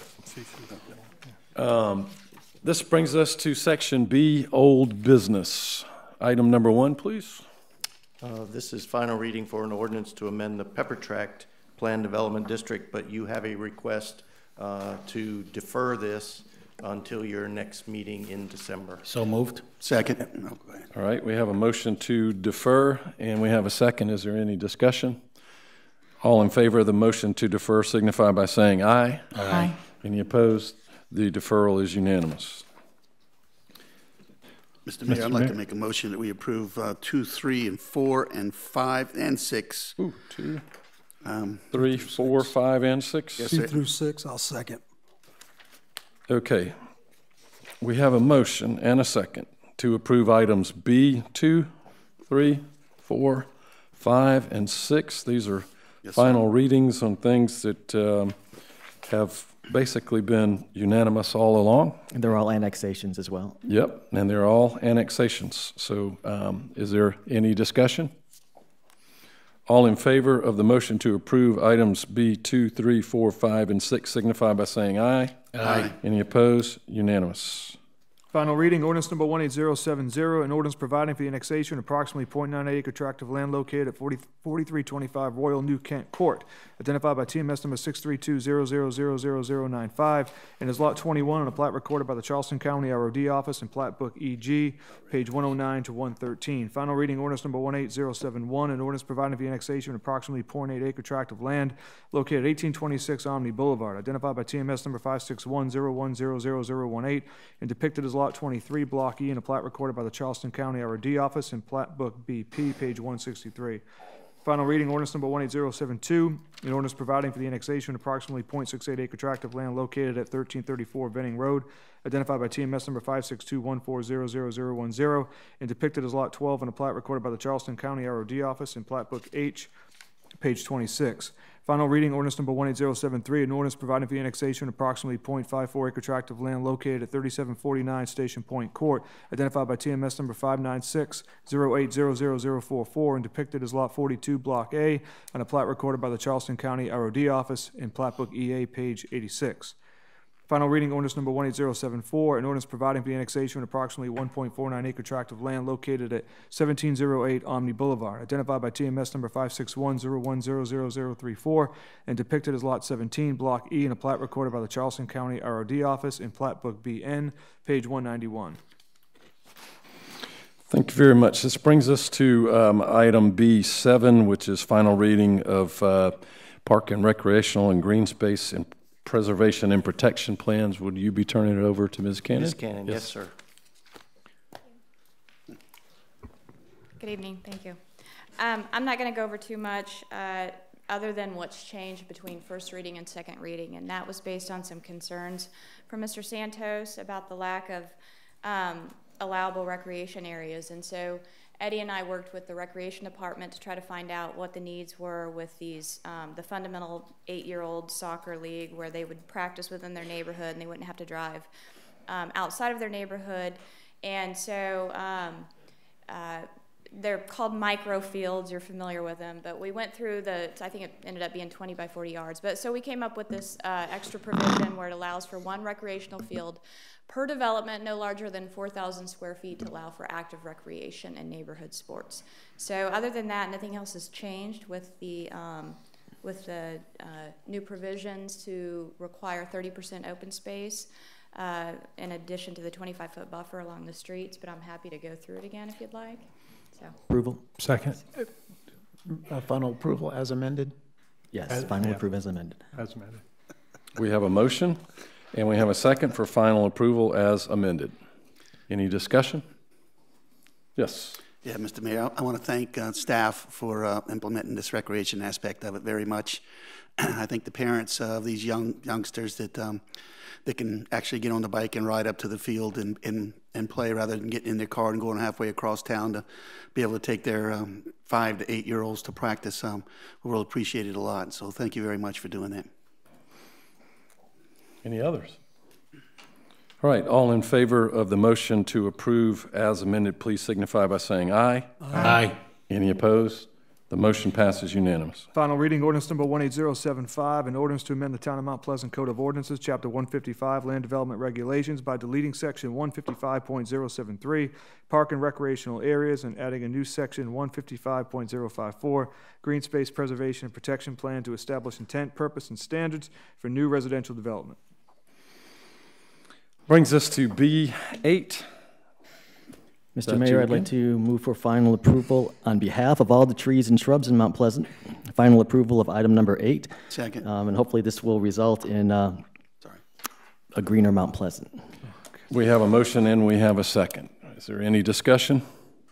Just a huge thank you to the planning staff. This has been over a year in the making, and we finally got to the finish line. So thank you to council members, thank you planning staff, and for all the folks who've joined in and gave us feedback on how to do this the right way. I concur. Thank you. I'd like to make, yes. Are you ready? I'd like to make a motion that we approve final reading for the annexations of 9, Wait, 10. we got to vote first. Oh. We hadn't voted. It sounded like it. Was there anyone here to address this? All right, all in favor of the motion to approve item B8, final reading on the ordinance about vegetation and tree protection, signify by saying aye. Aye. Any opposed? It again is unanimous. Final reading, ordinance number 18076, an ordinance to amend various sections of the vegetation requirements and tree protection divisions of Chapter 156 of the Mount Pleasant Code of Ordinances. Okay, Mr. now Bustos. I'll make a motion for approval of the final readings of the annexations contained in 9, 10, and 11. Second. We have a motion and we have a second on 3 annexations, items B9, 10, and 11. Is there any discussion or anyone here to address? All right, let's vote. All in favor of the motion to approve signify by saying aye. Aye. Any opposed? The motion passes unanimously. Final reading, ordinance number 18078, an ordinance providing for the annexation of approximately 2.2 acre tract of land known as Lot 5, located at 1306 Old Rosebud Trail, identified by TMS number 61500000140, and depicted on a plat recorded by the Charleston County ROD Office in Plat Book EH, page 978. Final reading, ordinance number 18079, an ordinance providing for the annexation of approximately 0.62 acre tract of land located at 3721 Station Point Court, identified by TMS number 59608000037, and depicted as Lot 35, Block A, in a plat recorded by the Charleston County ROD Office in Plat Book EA, page 86. Final reading, ordinance number 18080, an ordinance providing for the annexation of an approximately 0.63 acre tract of land located at 1009 Theodore Road, identified by TMS number 61400000301, and depicted as Lot G in a plat recorded by the Charleston County ROD Office in Plat Book EC, page 71. All right, this brings us to item B12. But you said vitamin. Like, yeah, really. This is a rezoning request from R1 low density to area-wide business, 1108 Graddick Road. Here's an aerial view of the property. This was annexed earlier in the year, and the request is to go to commercial. Move to approve final reading. Second. We have a motion and a second, and just wanted to point out, this is in the area of the Walmart, right? This is Yes, Wando Crossing. Wando Crossing Walmart. So this is not a, dare I say, controversial rezoning because the whole area is commercial. Yes, sir.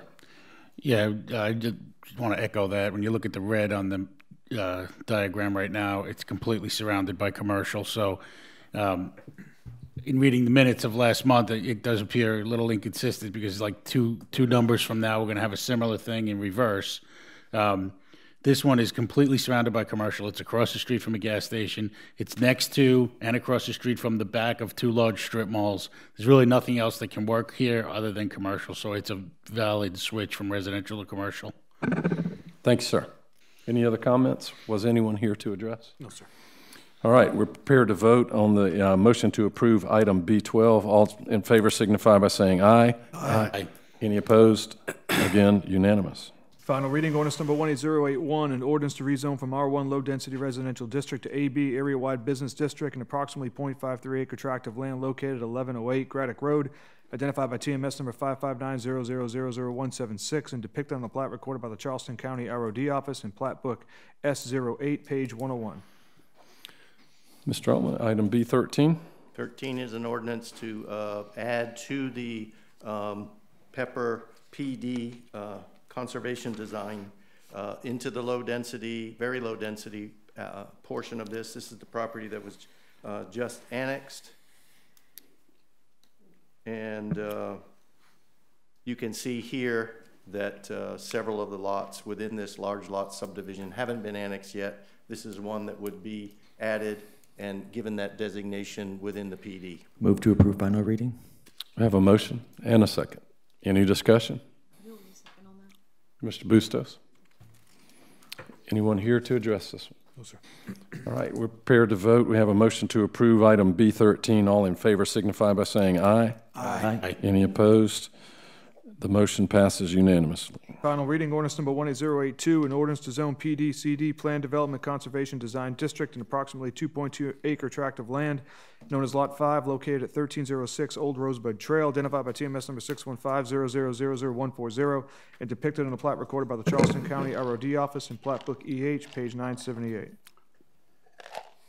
Mr. Ulmer, item B14. B14 is similar to the one that you saw off Long Point Road. This is final reading to go from R1 low density to our RC2 rural conservation on 10 acres at the end of Chandler Road. This is the one where there was the interest in utilizing an existing unit on the property while adding the new residential structure, and then I believe it's a manufactured or mobile home that would be removed once the new structure is built. Mr. Mayor, I don't mean to hog up all the time up here tonight, but we've seen this project a couple of times, and I'd just like to make a motion for final approval. Second. We have a motion and a second to approve item B14. Any discussion? Anyone here to address it? All in favor of the motion to approve item B14 signify by saying aye. Aye. Any opposed? The motion passes unanimously. Final reading, ordinance number 18083, an ordinance to rezone from R1 low-density residential district to RC2 rural conservation 2 district, an approximately 10.2 acre tract of land located at 1450 Chandler Road, identified by TMS number 61500000089. All right, item B15, please. 15 and 16 relate to the property on Nantahala Boulevard, about 2/3 of an acre of land, where the request is to change our comprehensive plan on item 16 from commercial to medium density residential, and then the rezoning would go from existing office professional to townhome or townhouse district TH. If you recall, this property is located at on Mathis Ferry Road, where the road was realigned, so the commercial zoning existed, or the office zoning existed at the time. This request would be to build townhomes on this particular property on the corner at the entrance to I'll make a motion for final reading. I'll second it.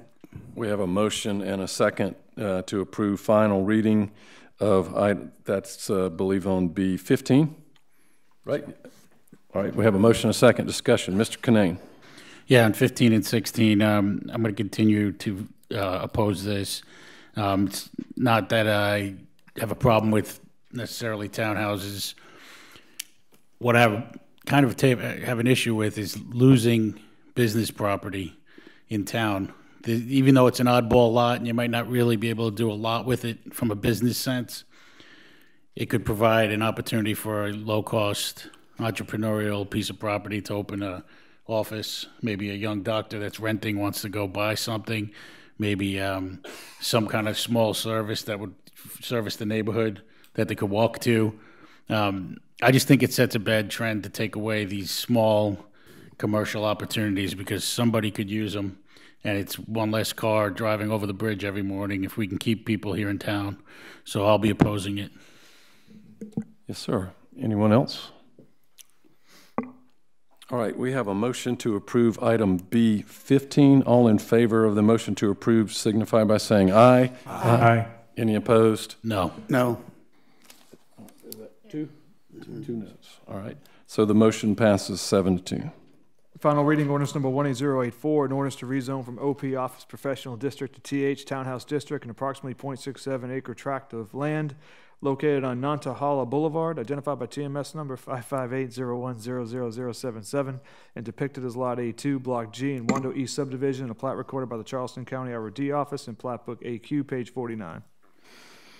All right, item B16 is related. Mr. Ulma? Yes, sir. This is the comprehensive plan change that would take the designation from commercial to medium-density residential. I'll go ahead and make a motion for final approval. We have a motion for final approval on item B16. Is there a second? Second. We have a second. Any discussion? Anyone here to address this? Or just answer a question? Yeah. Did you want to address this item? Only if necessary. I'm appearing on behalf of Mr. Garrett, who's the potential buyer of this property. Councilor, Mr. Mayor, himself had any questions. Does anyone have any questions? Yes, Ms. Lane. I don't have a question about that. I just wanted to, for the sake of the fact that we've gone in the opposite direction on a few things, and generally speaking, we all feel and have said many times we want to abide by the comprehensive plan. Of course, we do have the new one coming out very soon, so really the one that we're talking about is kind of on the older side. But having said that, this is one where we did hear a fair amount of discussion, both from the owner of the land and who's proposing the townhomes, but also from the neighbors. I believe we had several people. So when you look at this property, I actually lean a little bit towards what Councilman Kinane said, that it's nice to have places where you can have businesses, but it was already identified that this was a preferred use in that area. So again, when you have the whole neighborhood saying this is what we'd prefer, I feel like we have to listen to that as well. All right. Thank you. I would add also that I think that made sense before they realigned the road. And when you look at it, I think it qualifies to be residential rather than commercial, and I agree with the neighbors. Are we prepared to vote? All right, all in favor of the motion to approve item B16 signify by saying aye. Aye. All opposed? No. That one or two? Two noes. Okay, so the motion passes 7-2. Final reading, ordinance number 18085, an ordinance to amend the Town of Mount Pleasant Comprehensive Plan 2009 through 2019, future land use map pertaining to an approximately 0.67 acre tract of land located on Nantahala Boulevard, identified by TMS number 55801000077, and depicted as Lot A2, Block G, in Wando East subdivision, a plat recorded by the Charleston County ROD office in Plat Book AQ, page 49, by changing the land use recommendation from commercial to medium density neighborhood. Item B17 has to do with principal use conditions involving pump stations, which brings to mind after this we will take a brief break. Because we've been at it for 2 hours. So Mr. Ulma, if you would lead us through this item. Yes, sir. This is the request that we've been working with MPW staff on, dealing with our current requirements for pump stations, locations, setbacks, buffers, and those kinds of things. And at the last council meeting for first reading, Mr. Brimmer raised the question about if buffers were already greater than what we're putting in the ordinance at this point, would there be a way to add language? And we worked and we've done that. So what you have would be an amended version of first reading where item 5 was added in here that says if an existing pump station that's going to be improved, they would, if they have buffers already, then we would do everything we could to maintain those larger buffers if it was already there.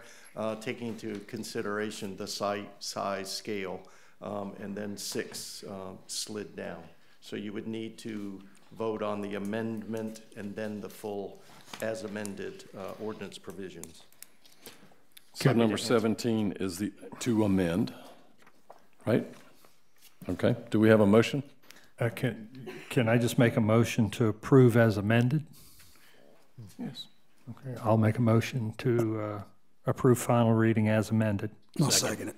We have a motion and we have a second. Any discussion? Anyone here to address this issue?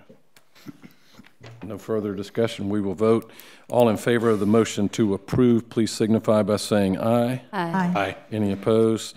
The motion passes unanimously. Final reading, ordinance number 18086, an ordinance to amend the principal use conditions division of Chapter 156 of the Mount Pleasant Code of Ordinances, specifically pertaining to zoning code section 156.326 C3F, which establishes conditions associated with pump stations. Proposes to amend the required buffers, setbacks, and design approval. Thank you very much. Let's take a 5-10 minute break and we will be right back. We are in recess. Did you say 5-10 minute breaks? Depends on how long the line is.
Candy allotment. Oh, Let's come back to order.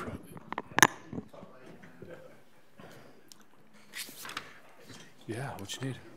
Sure.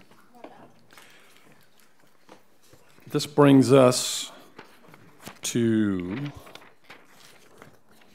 Section 9, committee reports. Accommodations Tax Advisory Committee, there was no meeting. Bids and Purchases Committee. Yeah, thank you, Mayor.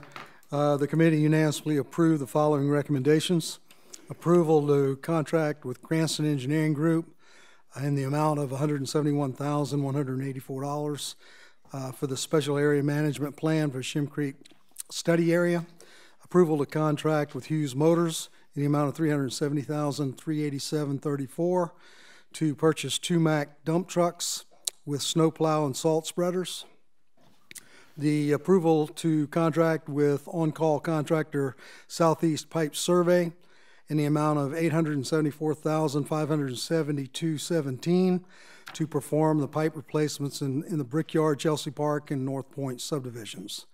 Approval for change order to STV Incorporated in the amount of $132,587.42 to provide design services for the Coleman Boulevard, Patriots Point Road, McGrath-Darby Boulevard intersection improvements. Approval to enter into negotiations and, if successful, contract with Rosenblum Co-Architects to provide professional architectural services for the replacement and expansion of Fire Station Number 4. The committee received the quarterly local vendor report. The first quarter of fiscal year 2019, $890,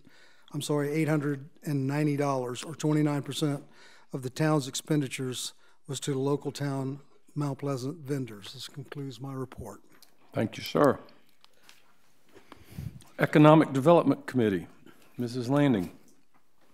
Thank you, Mr. Mayor. The Charleston County Economic Development Office presented a program to us that they have had in place for quite a while called the Business Concierge Program. And in our committee meeting, we wanted to hear from them because they have developed this over a number of years. It works very well in helping to both maintain and keep a great relationship between approximately 200 companies in the Charleston County area. We would like to implement something similar here in Mount Pleasant that would actually take on more of a soup to nuts from the time a business wants to come into the town all the way through the process of getting whatever approvals are needed from council, so that we ease the path, make sure that communication is very, very open and collaborative. We have a lot of collaboration from the neighborhood involved, the public, as well as the owner of the land and or developer. And so it was great to hear from Jennifer Brown, who actually does the day-to-day operations of this program. There are about 20 businesses already in Mount Pleasant that participate in this program.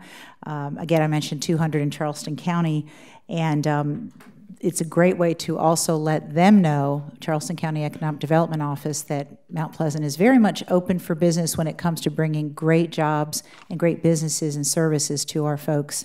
So that was the total of our meeting and concludes my report. Thank you very much. Education Committee, Mrs. Whitley.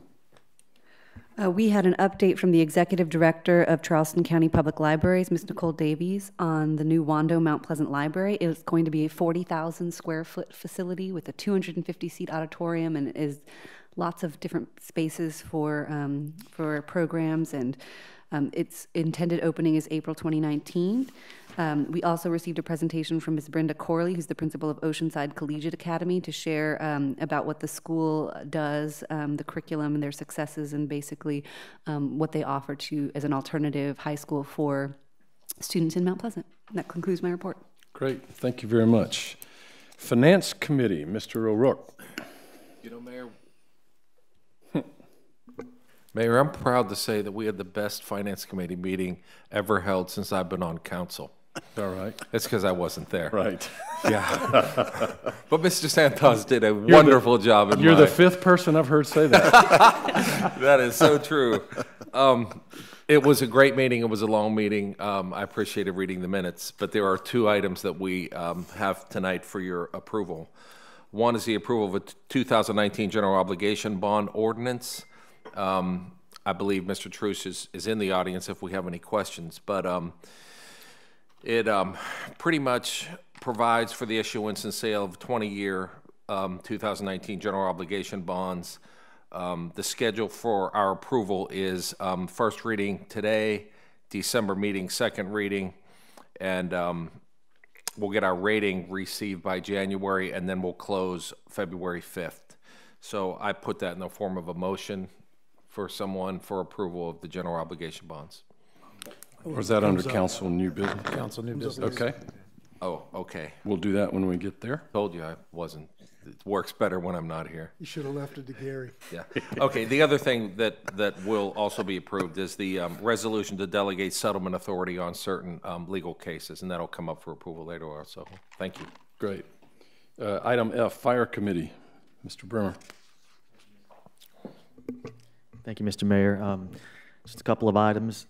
Fire Chief Mixon delivered a presentation on fire department resiliency, which outlined current structure of fire deployment models, mutual and auto aid requests, response levels associated with normal, modified, and disaster operations, and future plans to increase staffing at structure fires.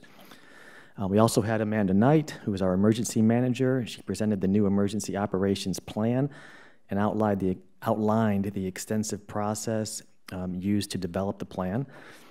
Ms. Knight also provided the after-action report on Hurricane Florence and reviewed the operational milestones in the EOC and in the field during that time. And then to wrap up, Chief Mixon also presented the 2019 and 2023 Fire Department Strategic Plan and provided a broad overview of the methods that were used by he and his leadership and the public to create the plan and the overarching themes of the document. And I will say that we just did an overview of those two documents during committee because they're very extensive, and I would ask the council to take some time with both of those plans between now and next month, especially the strategic plan, because that may have some significant budget implications for the coming year, and we want council to really understand what those requests may be and how they tie into the 5-year plan. That concludes my report. Thank you very much. Human Resources, there was no meeting. I'm assuming there's no report, nothing on that? Correct. Patriots Point Development Authority, that would be me. First, I want to, the meeting that was held in October was basically uneventful. Nothing, no news, nothing about the Medal of Honor.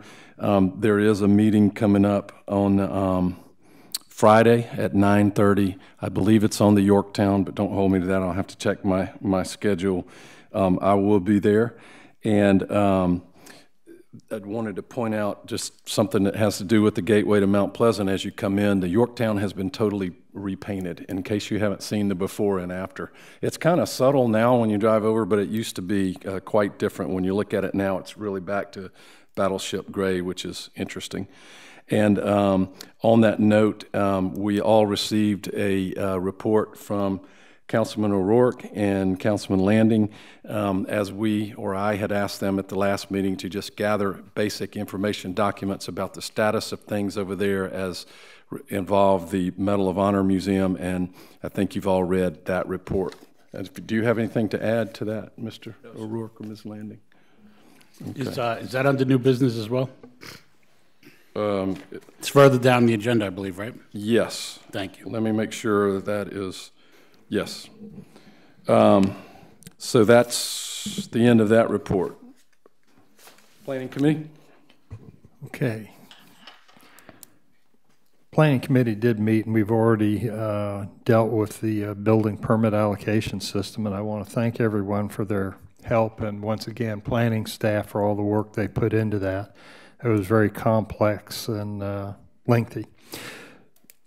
By means of report, staff provided an update on the progress to prepare new regulations and asked for feedback on short-term rentals. This is another subject that we have been working on for quite a while, and which staff is doing a good job. And they started with a map and statistics about the estimated number of rental units in town through the use of new software, which we'll be able to use to track these short-term rentals. the elements that were discussed were necessary changes to definitions, current business license and tax requirements, a proposed registration system to be able to manage the use of these properties. Staff presented other items for discussion and guidance, including the appropriate zoning districts for short-term rentals, treatment of this use in the Old Village, registration, whether whole house rentals were appropriate, and if property owners must live on the premises in order to have a short-term rental. Committee members debated the above along with various aspects such as a possible limit on the number of short-term rentals, sufficient fees to enable administration and enforcement, safety inspections, and where short-term rentals should be allowed. And the committee asked staff to return to our next meeting with more information about the points, some comparisons with other communities, regulations, and next iteration of the draft ordinance. This is another one that has been very lengthy, and it has a lot of moving parts. And I would encourage anyone who has any ideas or concerns about that to contact me, send me an email, and so that we can get that to the planning staff so they can incorporate that in the short-term rentals. And we're hoping to have that rolled out in 1 or 2 months. Yes, sir. Yeah, Mr. Bustos, as you know, I've spoken on it a few times about kind of an area that we may not have a lot of expertise up here, but an area that I know about. We need to regulate these. If we're going to give a stamp of approval to these locations to become boarding houses, rooming houses, mini hotels, whatever you want to call them, we have to make sure it's safe, or else we shouldn't be entering into this realm. And what makes them safe? Well, hotels have a very stringent fire safety code attached to them. And that's for good reason. It's because there's been some real tragic hotel fires over the years. And you have things like the Americans with Disabilities Act, you have smoke detectors, you have possibly stuff that's remote from the street that the arriving fire units wouldn't even know was back there and might be occupied by people. You have people on vacation that might not be familiar with the location, so we may need exit signs. There's a number of things, and I don't know if we do this parallel. We wait for it to come up and then kick it back to the fire side. It doesn't even have to go to the committee because the committees don't do this type of stuff. But the staff, the fire department, the fire marshals, they should be looking at this almost right away and figuring out what other municipalities are doing in this regard.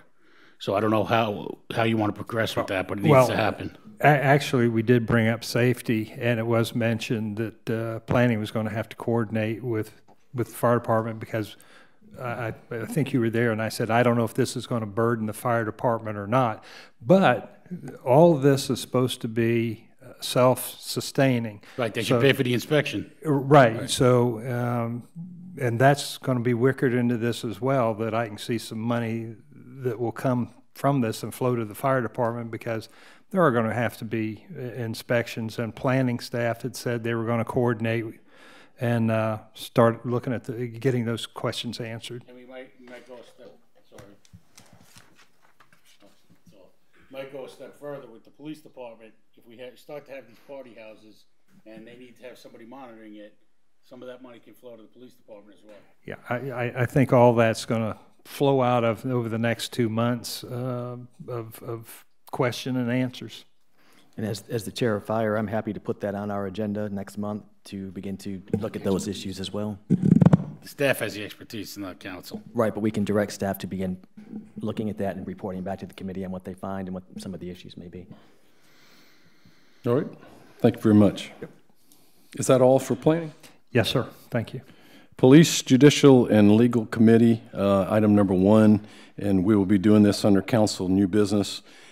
We have a recommendation to pass a resolution to affirm support of child luring or enticement amendments to the to state legislators. We have a resolution here, I think, which you've all been given. We had a discussion of this, but the information, of course, was led by our police chief on what the current law is, He told us a little bit about 2 incidents involving this, or alleged incidents, excuse me, in the town of Mount Pleasant, what the threshold was and how those were handled. And as I have said before, and I just want to say again on the record, none of this was to question our police. They handled everything perfectly, and we're very proud of the way they have. What we were asking was what can be done from the law standpoint, from the standpoint of the law, to give them all the tools they need to keep our town safe.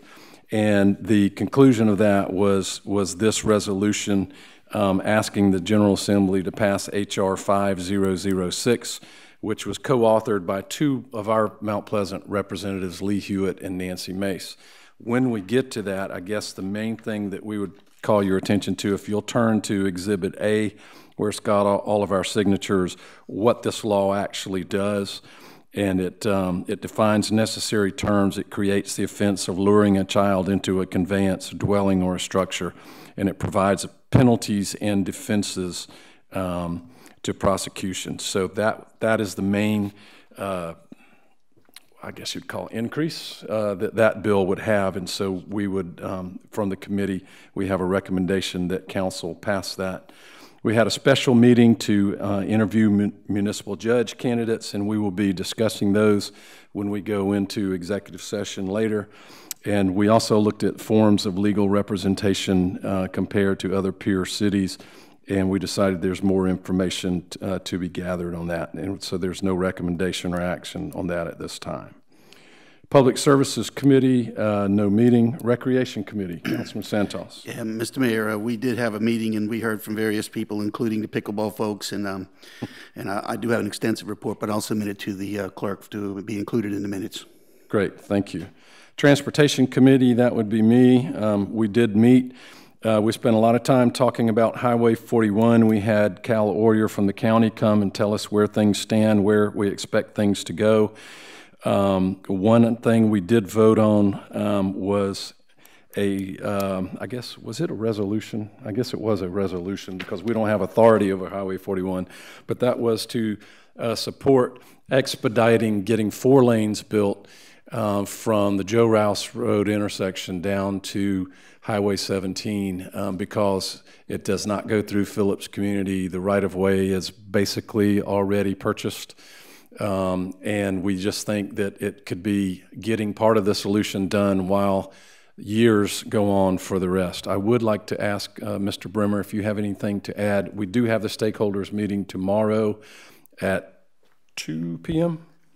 2 p.m. at it's at the Mount Pleasant Waterworks meeting room. This is not our meeting. This is put on by the Highway 41 structure. We don't know the rhyme or reason for who is there, but my understanding is it is a public meeting, and if anyone wants to go, they can attend. Mr. Brewer? In relation to the meeting, we are going to have more resident representation there as well from Park West. They have added a couple of seats for that stakeholder group. And I think the message from Traffic and Transportation Committee really was that, you know, we can't wait until the full project is ready to go. We've got to have a solution more quickly than that. And I understand now that county is really taking some steps to take that more seriously and perhaps look at options for us. I think we really have to turn some dirt here before 2022 or later. So I think that message was sent very loud and clearly. And I don't know if you were going to mention also one of the other things that we voted on at that meeting was to have our attorneys and the county attorneys to have a discussion and see what the options are when the town has said that we don't prefer certain options and whether the county can proceed with those options or not. We just like some legal direction on that, and so by next month I think we'll probably have some answers to that as well. Right. But thank you for having Mr. Orier there. I think it was very good for the community to know that we are following Highway 41 extremely closely, and that this council does have the backs of all its residents to make sure this is the best project possible. What we're referring to is, I believe it's called local consent or municipal consent. Remember all those options they gave for the highway, and we unanimously voted down, I believe it was number 7, don't hold me to it, I think it's number 7, that was going to put 4 or 5 lanes of traffic through Park West. And we just wanted to make sure, and we asked Mr. Orier that under state law, when we nix an option like that, since this is not technically our project, that they are bound by that vote.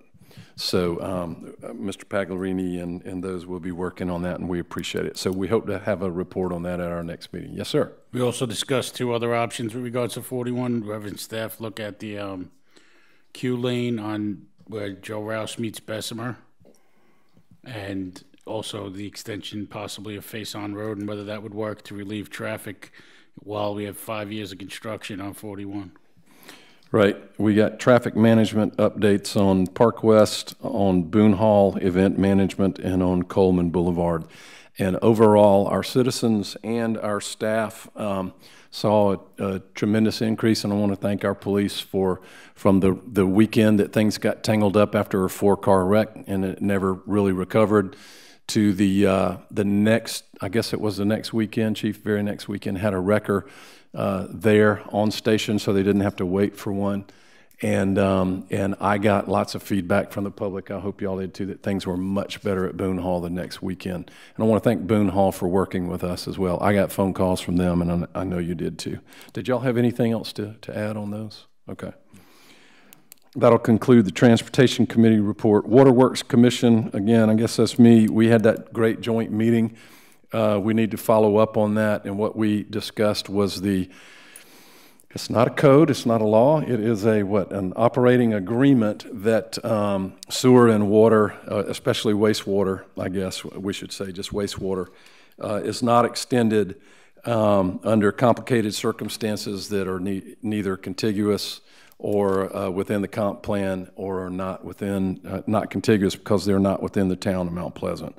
It's a very complex arrangement. The process they follow for that is very complex. We had a long flow chart, and I got a thanks from their chairman thanking us and everybody on this panel for really making that a productive meeting. I want to thank everybody on his behalf for that. Did anybody have any questions or remarks on that? All right. We will conclude that. Water Supply Committee, there was no meeting. This brings us to Section 10, Administrator's Report.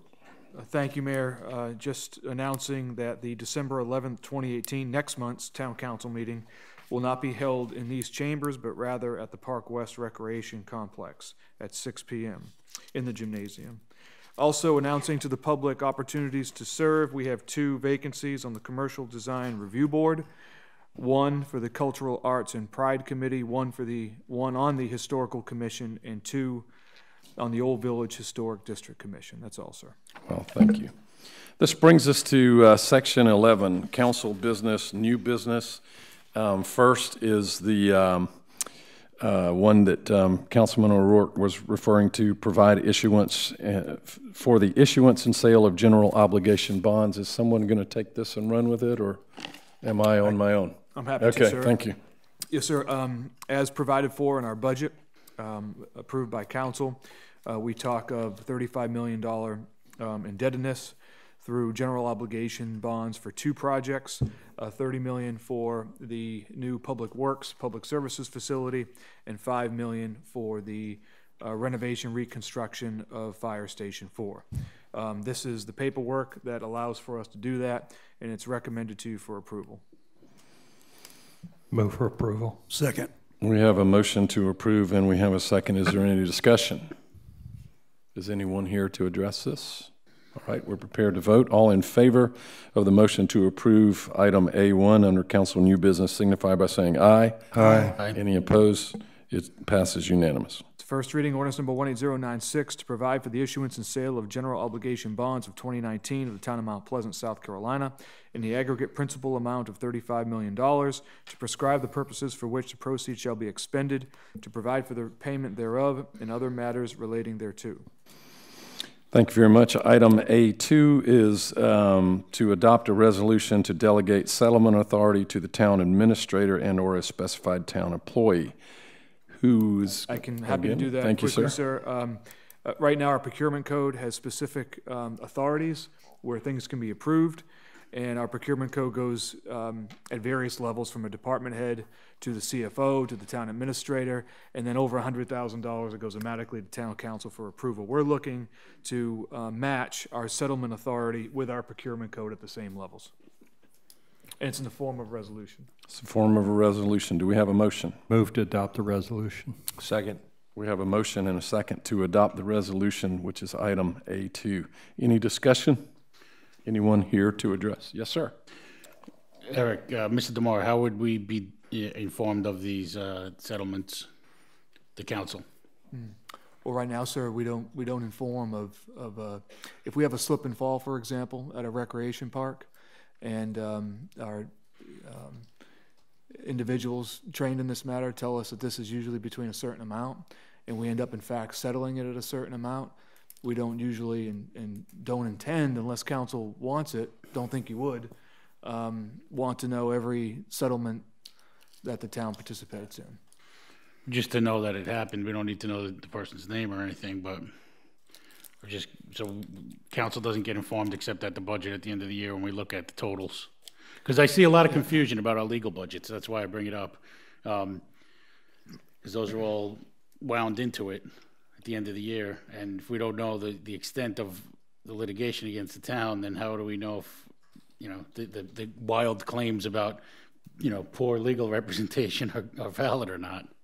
Yeah. Truly, sir, it's, you know, I see it more like any other expenditure approved in the budget, that it unless you tell me otherwise, it doesn't seem to me you'd be interested in matters, day-to-day matters that amount to. I mean, if you talk about a $5,000 settlement, that's different than maybe a $99,000 settlement in my mind.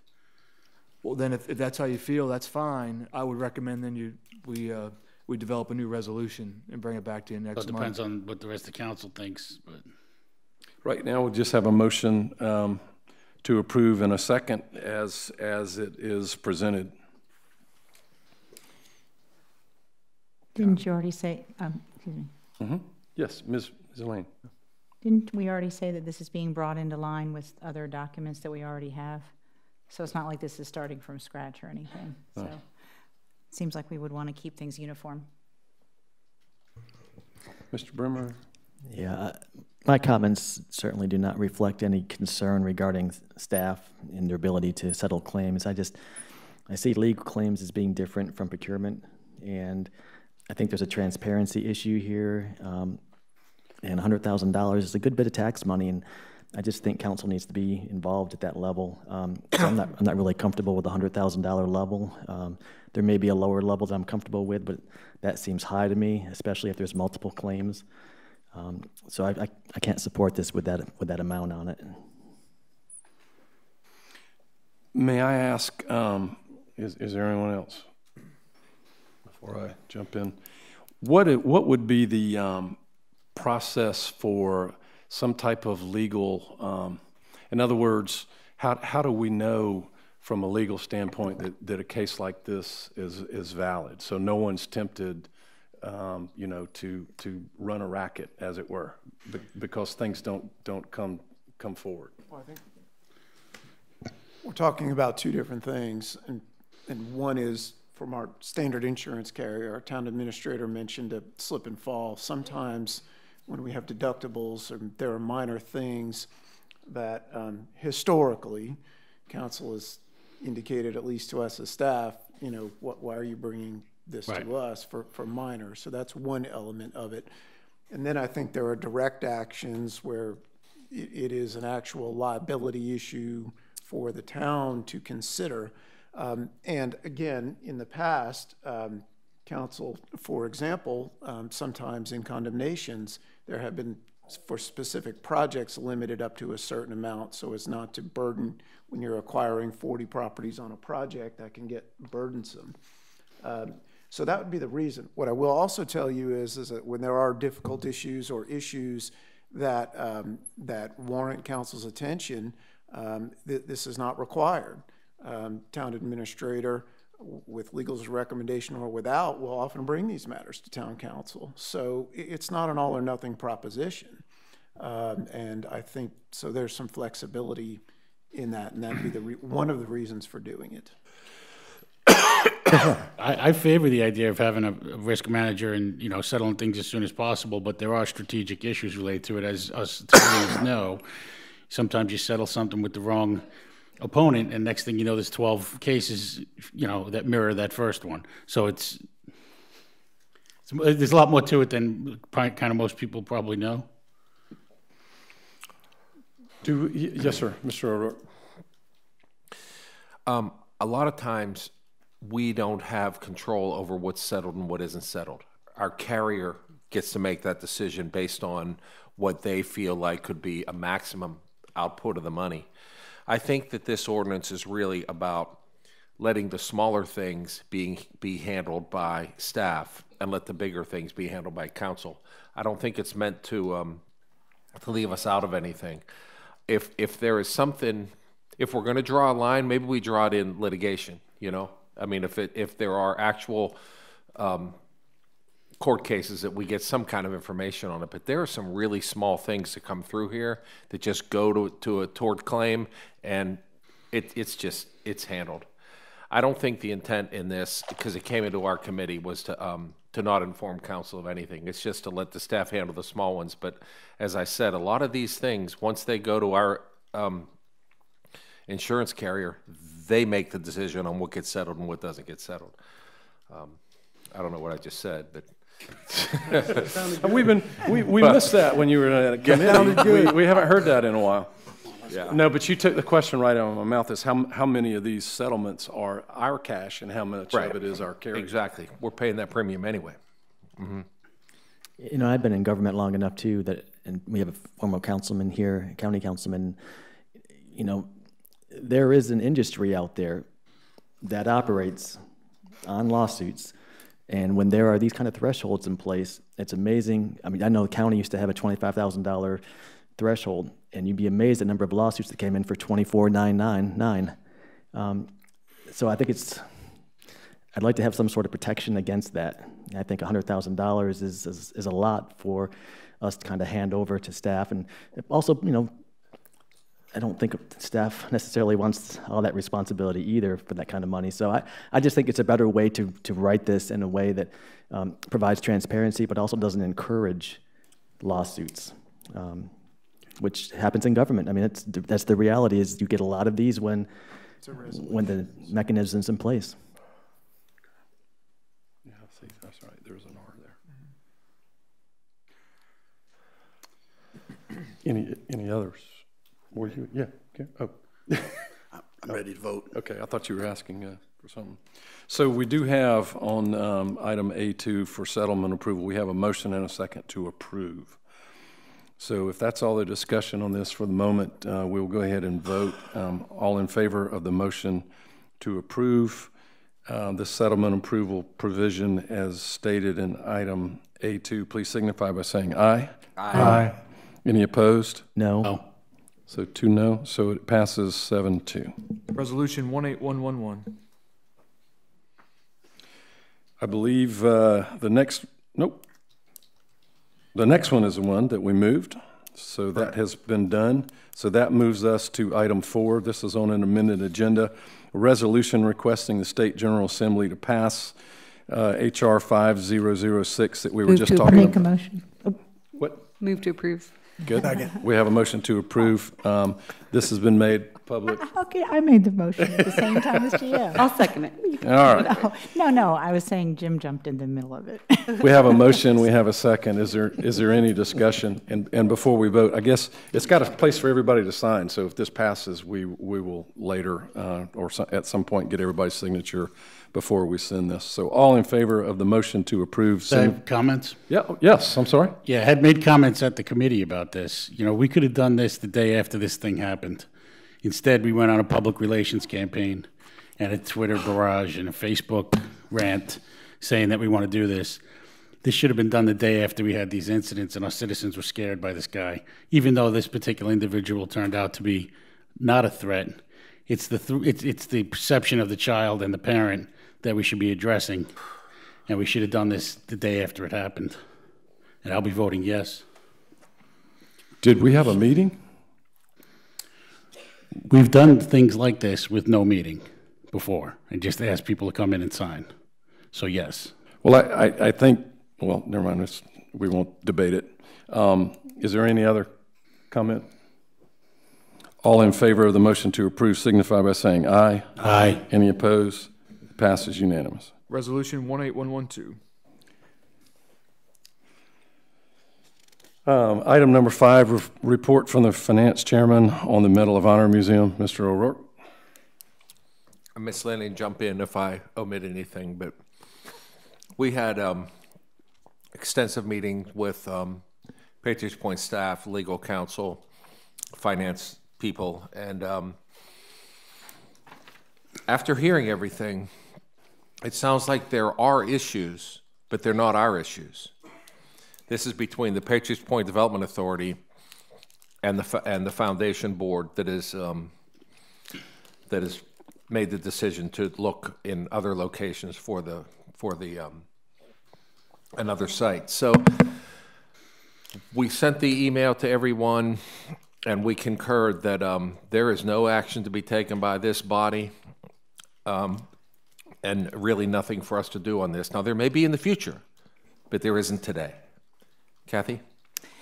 Yes, I'd like to add a couple things. So first of all, we really appreciated Mac Burdett and his team, again, legal folks, financial people, et cetera, that met with us so that we could ask questions, listen a whole lot, and then ask some questions, and clear the air on a lot of things that the public is concerned about, that we're concerned about, certainly that members of this body are concerned about. And a couple things on this. One is that the PPDA has been this is a contract that's been in place for quite a while with 3 different bodies involved, none of which are the town of Mount Pleasant, PPDA, the Medal of Honor Foundation, and the Congressional Medal of Honor Society, the actual members who are recipients. And and it had multiple deadlines associated with the process of for instance, moving the road, et cetera, all of which had fundraising deadlines, and PPDA was very generous to allow these deadlines that weren't met to be, what's the right word? It was a forbearance? Forbearance. Right, forbearance, so that they would have more time. And this was done multiple times over the years. So despite a lot of, I'm just going to say it, misinformation out in the public, when you really dig into what happened here, there was a lot of misunderstanding, but a lot of generosity on the part of time that ended after 6 years with the foundation board deciding, gee, maybe we should look somewhere else. And that was never even entertained until about 2 months ago, or maybe a month and a half ago. So it is interesting that so much time was given to meet deadlines that weren't met, and then, which again have nothing to do with the town, but then the result was, okay, now we'll go look somewhere else. So November 30th is the next date on the contract, and nothing has to happen on that date, and the town of Mount Pleasant doesn't have any part in that. But the PPDA certainly has as does the foundation board. So we'll just have to see what happens next. I just wanted to add to Mr. O'Rourke's points that this was way more complex than people realized, and once we dug into all that, it really was eye-opening. Thank you. Yes, sir. On this issue, I got a real problem with the way the propaganda has gone out about this, particularly from you, Mr. Mayor. We broke this clock out at the Planning Committee meeting for the first time when the Medal of Honor was being discussed. We're never really that tight on time, but on this issue, we had to be real strict. We had the CEO here. He was challenged from somebody up here, and he wasn't allowed to re-speak, to address when he was challenged. There was issues raised about the finances of the foundation, which he could probably clear up since he's in charge of the foundation. And since that time, we've seen 2 Sunday newspaper op-eds, and that's your right. We've had the local newspaper talking about a threat to cut her off from information, I guess. No. And then there was a self-fulfilling prophecy when there was 4 people interviewed about the Medal of Honor Museum, and you and Mr. Bustos refused to answer the questions, according to the paper. And then, of course, we had the usual Twitter distractions after the last meeting where I was attacked personally about a settled issue because we didn't want any attention brought to the Medal of Honor Museum. I think as a council, and I ask the rest of my colleagues, we need to take control of the information flow here and make sure that the entire story gets out. Because there was 2 votes where our representative went to the Patriots Point Development Authority and voted no. And then we get a message to the news media, the town never wavered in their support. That's right, the town never wavered. The mayor wavered by voting no twice. People need to know that. And that control of information is critical from this body because we're supposed to operate as equal peers up here. And that's something we need to figure out and get our hands around on this issue and future issues. I'm concerned in the future, if somebody doesn't like a company that's looking to locate here and give us economic development, are we going to take a personal mission against them and allow that? I don't think we should. And I think the after action on this requires full transparency of what really happened, and the public has not gotten that. Mr. Bustos? Where to begin? That's the biggest bunch of hooey I've ever heard in my life. That, you know, you don't, Mr. Kinane, you're just attacking personally. You attacked me. You attacked the mayor. You know, if you have a beef, most people will say, may I speak to you in private? They don't sit in front of an audience like this and start all that. Now, I understand you were defending Mr. Daniels for whatever reason, but, you know, that's your business. And no one tried to restrict any flow of any information. The information about the Medal of Honor Museum was right out there. And, you know, it's been a long-standing policy that you don't debate with the public. You want to give Mr. Daniels time to come up and start a debate. We don't do that. He had his opportunity to stand up and say what he wanted to say. We do not debate. If we start debating with everyone in the public who comes up here, we're going to be here all night debating. Now, that's just not the way it's done. Now, you need to take your vast experience and sort through it and stop it. Thank you. And since I was addressed personally, I will respond on 2 things. As the ex officio member of the Patriots Point Board by ordinance, my 2 no votes, the first one was in July on granting a forbearance on a lease to the Medal of Honor Museum Foundation, which is a South Carolina corporation. Articles of incorporation signed by 2 Mount Pleasant residents, General Livingston, who was here tonight, our Medal of Honor recipient, and Pat Waters, who's the grandson of General George Patton.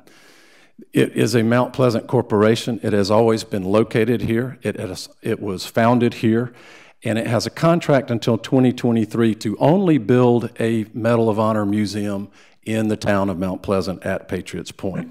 My first vote in July was not to grant a forbearance on the lease, which had already been extended a year, because all of the effort was put to get a building approved against the town of Mount Pleasant's code, zoning code, instead of raising money so that they could comply with the terms of the lease, which was to have the road moved. That was my first vote, because look where we are now. That forbearance expires on November 30th. It is headed for a default. And I wanted to spare this town what we were put through on this, including Councilman Kinane, you talk about me doing propaganda. I didn't start a Facebook group called Low Country in support of the Medal of Honor Museum. No, sir, I have the floor. You addressed me, now I'm addressing you. If you want to talk about propaganda, I gave information, I gave reports, I gave a 2 or 3 page report back to this council, which I will refer you to, which was my report of our last month's meeting. The other no vote that I made, and I was very clear about this, was that rather than signing the owner acknowledgement of a site plan, it was submitted to Patriots Point, including building heights and things that asked for variances here in the town of Mount Pleasant.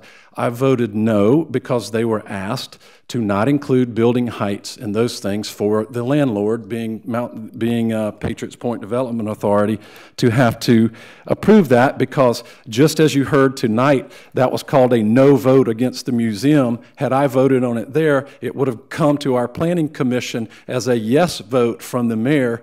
And, you know, we saw in this case a breach of protocol that we normally do not do in this town, is start championing causes before they go to our citizens who serve on the Planning Commission. And finally, about the Moultrie News, what I told the publisher, I have said yes to the publisher of the Moultrie News, for whom I wrote for 6 years, yes on sponsorships, yes on passes to get their personnel in here to report after storms, yes on everything that has ever been asked. And all I asked Councilman Kinane was that they acknowledge that our resident recipient of the Congressional Medal of Honor, who came here at our request to address this council, to give information, that they acknowledge in a report that they had a week to correct that he was here and that he addressed it, and that he was a founder of that, and they refused to do that. Now, if you're okay with that, if you want to tell General Livingston that when he comes here at our request and gives information, which looking over the minutes you all thanked him for, that he doesn't deserve to be mentioned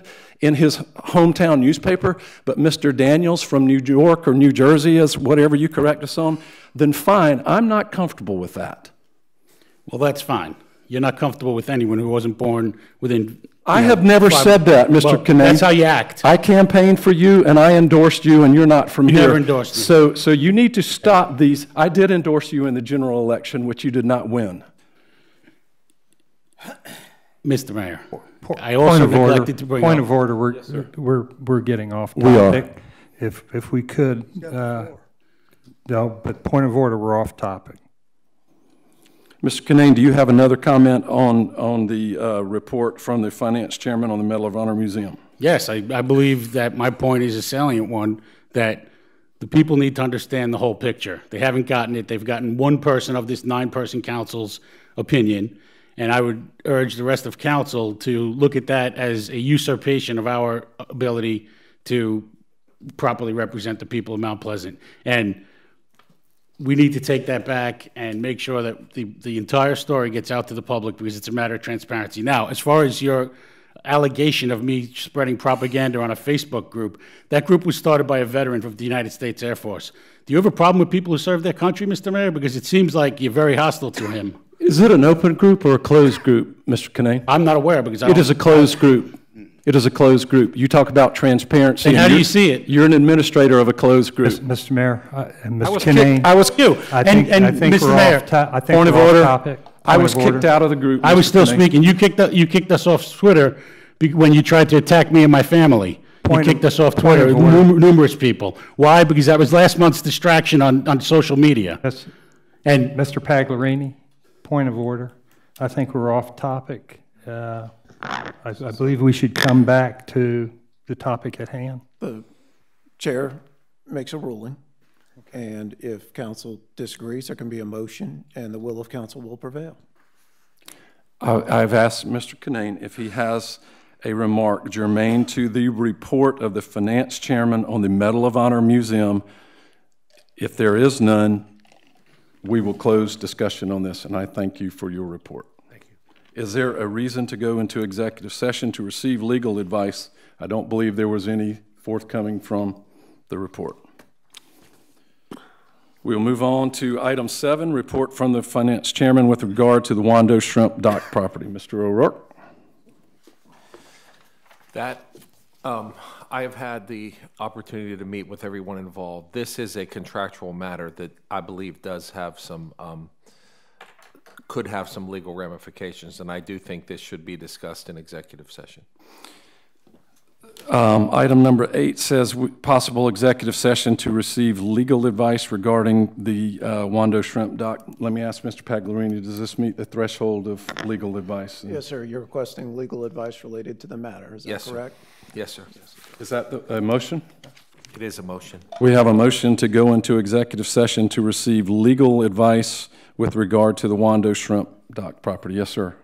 Before we vote on that, Mr. Thurman has been waiting very patiently about the municipal judge, if we could move that up, and that would allow us to have as much as time as we need to talk about the Wando docks. So can we, would it be possible to amend the agenda?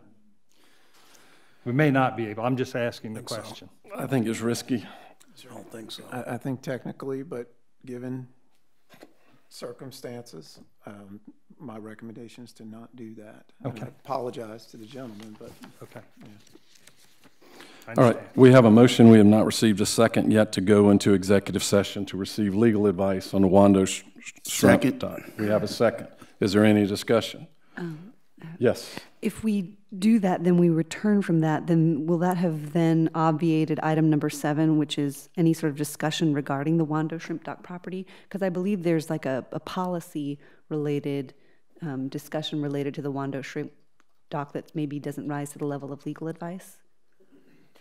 If there is any matter for open discussion, you should have it before we go into executive session. Yes, ma'am. I think that one of the things that was raised by Mr. O'Rourke was the underpinning philosophy of whether or not the town should subsidize and continue to subsidize the shrimping industry in the town of Mount Pleasant. So I think that is something that's for open discussion rather than legal advice. I agree. I sort of agree. I certainly think we should discuss this in open session. It did come as the conclusion to all of the information that was given, but I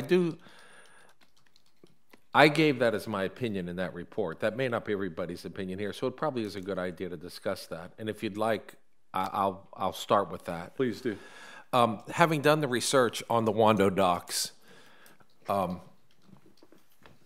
what kept coming up was the fact that I thought this may not be a simple land purchase. It may be a decision of whether or not we want to subsidize, well, let me change that, continue to subsidize the fishing industry in the town of Mount Pleasant. We are already subsidizing in some ways. And I believe that if this community wants to preserve history, wants to preserve what we feel like is a historic part of our community, then I think that makes our decision a little bit easier on whether or not we secure this property or not. I will say this: if we do not secure this property, and that fishing house, I think that's actually what they call it, goes away, that fish house goes away, that could change the whole game on that creek. It really could.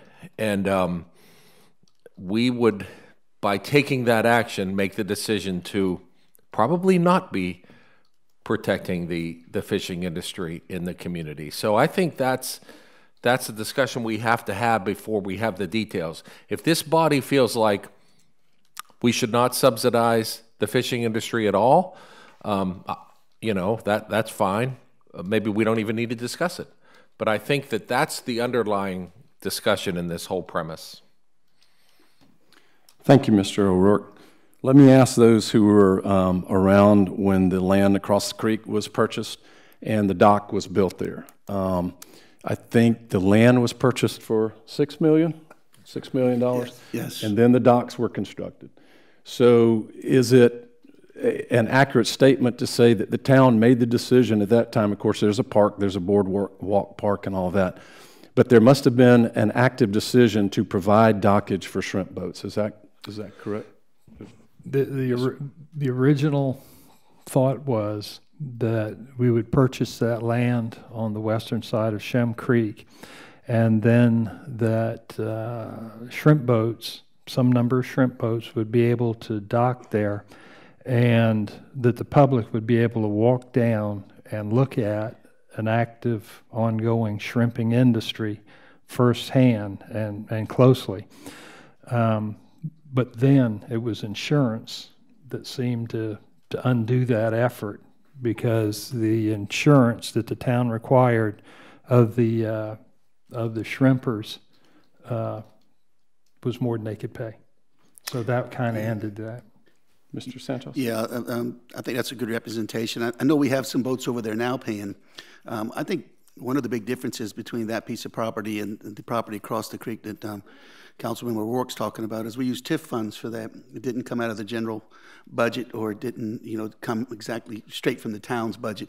We use TIF funds on that. So I think that was a little bit different than digging into our own budget to come up with the money. Like you said, the insurance was a big issue. We had to make sure that they had good insurance. We have boats over there right now, so apparently they're paying the insurance, and apparently it's working for them. I went down there the other day. I saw a couple of them tied up alongside there. So we did offer it to them. I think the town did a good job trying to help the industry by doing that, but we had to make sure that they had insurance. I think the TIF funds was the big difference here, in my opinion, on what we're talking about now. So if we purchased the land for $6 million, built the docks for I don't know what, but it's not cheap, and we got shrimp boats docking there, but there's no processing, there's no shrimp house, there's nothing there. It seems to me that this is one of the things that connects the dots. So if you're asking me, do I think we should continue?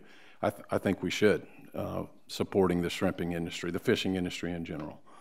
It seems like we've already laid that foundation. Seems like the precedent is already set. Yes, sir. And also, there's indirect things that we do to help the fishing industry. For example, the commitment we had to dredge.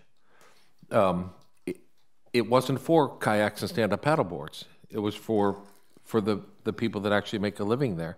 And I certainly would think that we would continue that if that ever became an issue in the future. So it's more than just what we see. It's a commitment to what's going on there. Let me ask a question. Mr. DeMora, when we had it dredged, when was the last time, about how much money, and what was the source of that funding? We use tax increment financing money. Okay. It was $300,000-400,000. Okay. Mm-hmm. Yes, ma'am, Ms. Whitley. I think that the shrimping industry is something that makes the town of Mount Pleasant unique. It is something that is part of our history, and I think that it's an important thing for us to support. But that's the issue that I have, or that something that I think we need to think about going forward, is that's not the only thing that's going to come up for us. We have many properties that come forth in the town that people want to preserve and have as green space or as park space or as something for the public enjoyment or something for the shrimping industry. And I think that we need to put something into committee about maybe something for the town to vote on, to have a fund, a yearly fee, and a fund that exists for the sole purpose of buying back land for the town to own and preserve for the enjoyment of the people of the town. So I think that I'm in favor of moving forward with the Wando docks as the philosophy of preserving our shrimping industry.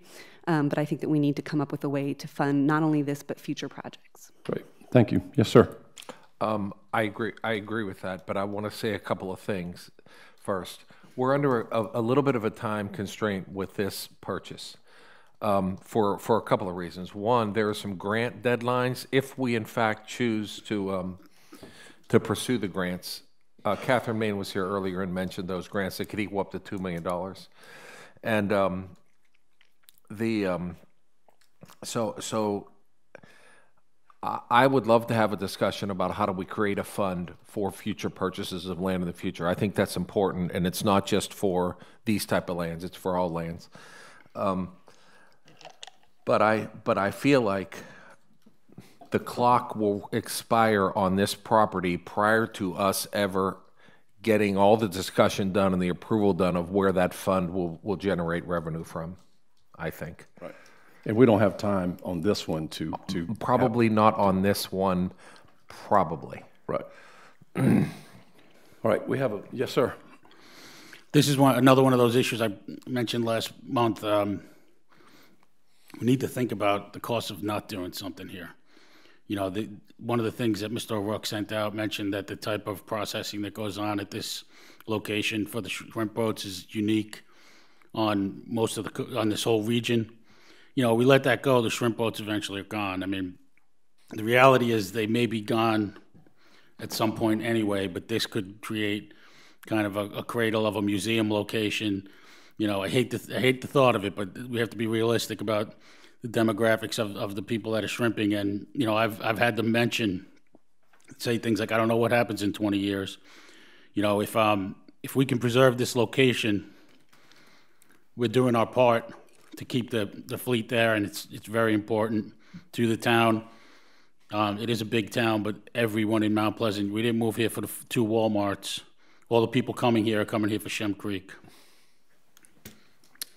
All right, anyone else? We have a motion, a second. We've had discussion on entering executive session to receive legal advice on the Wando Shrimp Dock property. Should this motion pass, council may take action on any item, including any subsection of any section listed on an executive session agenda, or discuss in executive session during a properly noticed meeting.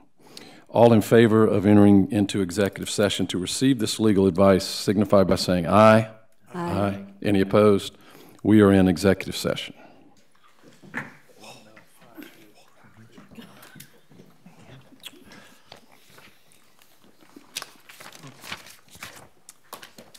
Huh.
left. I've actually been doing this job for 9 years, but I didn't pretend. But I used to help her out a lot with the minutes. She would sit with me. Is it a full-time job? Oh, yes. And then some. Where's your office? Is it here? It's up on the 3rd floor. Oh, okay. Do they usually switch around where they have their council meetings, like in the Park West? In the past, we've tried to do like one meeting. We used to go to Wando High School every December and have it up there. And then it just got, everybody was not, I thought about this morning. coming out for it. Oh, It's a huge production.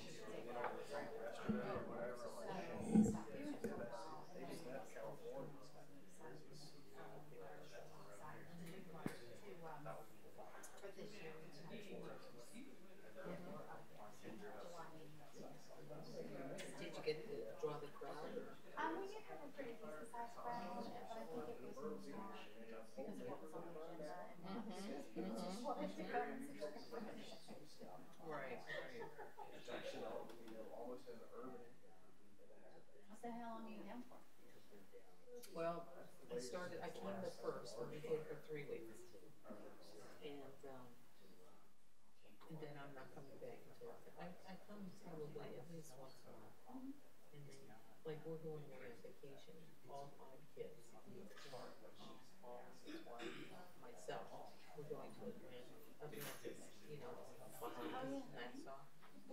We're leaving Saturday and coming back Wednesday, and then I'll fly home on Thanksgiving Day. So, you know, I'm not working all the time, you know, because they have people, they're not hiring anybody to, they have, like, people that do a couple of hours here, a couple of hours there. But, I mean, how many times can you go away and 3 weeks? It's just that I'm going to end or just, I'm going, I can wait till I'm going to go home to come back. Because I fly every time, so it costs money.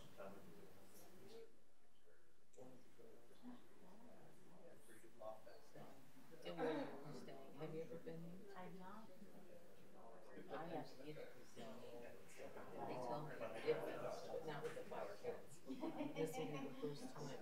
So the kids are 3. Do you know? I met him once, a few years ago. So, not really, but I think we're friends on Facebook. Oh, okay. So, Yeah, so you know there's up to 13. I'm not on Facebook. I don't know.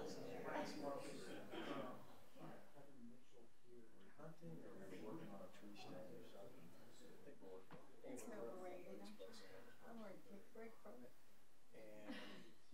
Does it take up a lot of your time? Yeah, it does. Well, it seems like whenever I'm home and I'm not doing anything. It's like a little addiction. It is. And I'm trying to put it away. Before I'm done, okay, make sure, you know, we've done this about, make sure you put this stuff out. You know, I don't know. Make sure it's all buttoned up or whatever, just spraying it all down with a water hose. 2 hours later, my buddy's son is looking at me. Because there's a fire, well, I said, I don't know the fire. No, look, turn around, it's gonna blow up. Yeah, it's nice. You run out there, they got the boots on, and grab a hose. You know, I still email We had and stuff like probably that. about as big as You that know, on fire. I told Katie and Paul, And it was dry. you know, don't get annoyed at me if I don't answer the phone, because I'm not, I don't have it in my ear. Like the teenagers and college kids, you know, sometimes I'm upstairs. Right, and I'm not gonna break my neck to come downstairs, or if I'm changing my newborn or something, I'm not going to, you know, go into the phone because I'm so curious who it is. I'll get back to you, I'll check my line and stuff. It was hard for them to get used to because they always have young people that, he's always in the room anyway.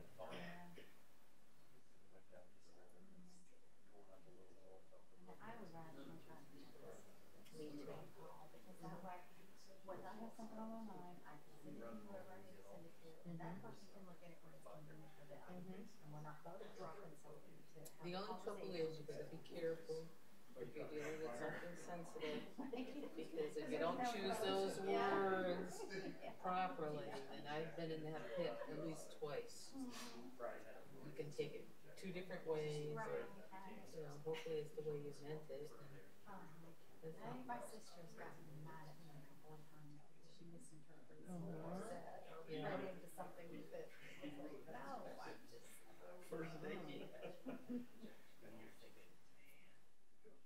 How long do you think they can free me up? A long time?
Turn the air up. It's chilly out It is chilly, ain't it?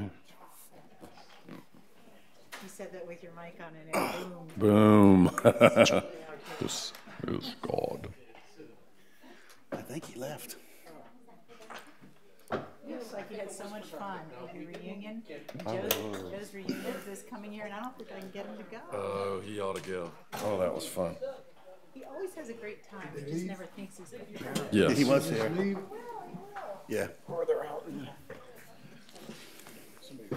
All right, we have reconvened from executive session. We are on item 7 and 8 regarding the Wando Shrimp Dock property. No votes were taken, no action was taken, discussion was held in executive session. Is there a motion to result from the discussion and the legal advice received? Mayor, I'd like to make a motion that we instruct staff to explore the due diligence on the discussion that we had in executive session. Second.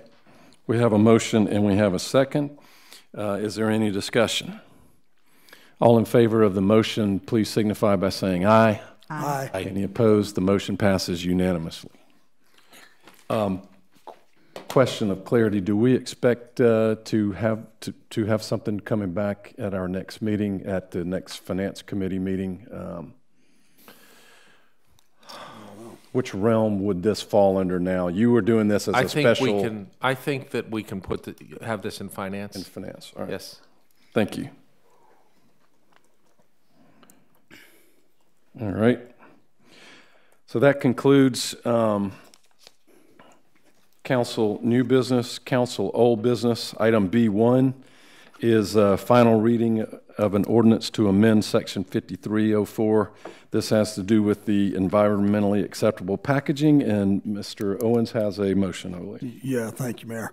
I'd like to make a motion to amend this ordinance to include an exemption for plastic straws used to assist people with medical and physical conditions or disabilities. This addition would be reflected in section 5306. This request came from disability advocacy groups who have sought to exempt for folks who require the use of plastic straws for medical and dental needs. We have a motion and we have a second. May I get some clarity here?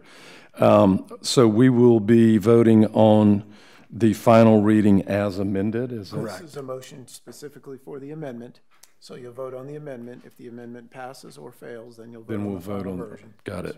All right, so we have that motion to grant an exemption for, let's call it, straws for medical purposes. I have a motion, have a second. Any discussion? All in favor of the amendment signify by saying aye. Aye. Any opposed? The motion passes unanimously. Now we will vote on the final reading of the ordinance as amended. Is there a motion? Yes, I'd like to make a motion for approval. We have a motion. Second? Second. We have a motion and a second. Any discussion? All in favor of the final reading of the ordinance as amended signify by saying aye. Aye. Any opposed? It passes unanimously. Final reading, ordinance number 18077, an ordinance to amend section 53.04 of chapter 53 of the Mount Pleasant Code of Ordinances pertaining to environmentally acceptable packaging and products by removing subsection B. Item 2 is ordinance to amend the policy regarding requests for public records under the Freedom of Information Act's fee schedule. What are the details of this? Yes, sir. Just fee changes, making it consistent with the actual cost of performing these searches. Move for final reading. Second. We have a motion. We have a second. Is there any discussion? All in favor of passing final reading of the ordinance amending the policy regarding requests for public records under the Freedom of Information Act signify by saying aye. Aye. Any opposed? No. Were there any other no's? Okay, the motion passes 8-1. Final reading, ordinance number 18087, ordinance to amend the policy regarding requests for public records under the Freedom of Information Act's fee schedule. Item number 3, final reading of an ordinance relating to the recovery of collection costs as part of delinquent debts. Yes, sir. This allows the Department of Revenue to assist us in the collection of debt owed to a political subdivision. The Municipal Association does this for us now, and then next year we're going to be looking at possibly bringing this in-house if there is a savings. Move for final reading, please. We have a motion to approve final reading and a second. Any discussion? All in favor of the motion to approve signify by saying aye. Aye. Any opposed? Motion passes unanimously. Final reading ordinance number 18088, an ordinance relating to the recovery of collection costs as part of delinquent debts collected pursuant to the Set-Off Debt Collection Act. Item C is executive session. Item 1 is legal and contractual advice related to consideration of a settlement proposal in Park West versus Town of Mount Pleasant. I am trying to figure, well, I guess the judge candidates left. Okay, so there's no reason. I had to leave. Okay, so there's no reason to speed that up. And then we can take these together.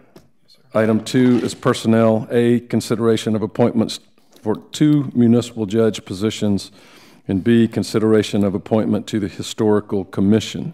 Is there a motion that we enter executive session for those 2 purposes stated? And if the motion passes, we may take action on any item, including any subsection of any section, listed on an executive session agenda or discussed in an executive session during a properly noticed meeting. So moved. We have a motion to go into executive session for those 2 reasons. Is there a second? Second. All in favor signify by saying aye. Aye. Any opposed? We are in executive session.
Ellis, we voted to take you back there and rough you up a little bit. Hody, hody, hody, hody. Are we done yet? Thank you. All right, we are reconvened from executive session. No action was taken. No votes were conducted. Are there any motions to result from the discussions that were held in executive session? I'd like to make a motion. Please. I move that our attorneys proceed as discussed in executive session. And this is related to item C1? Related to item C1. Item C1.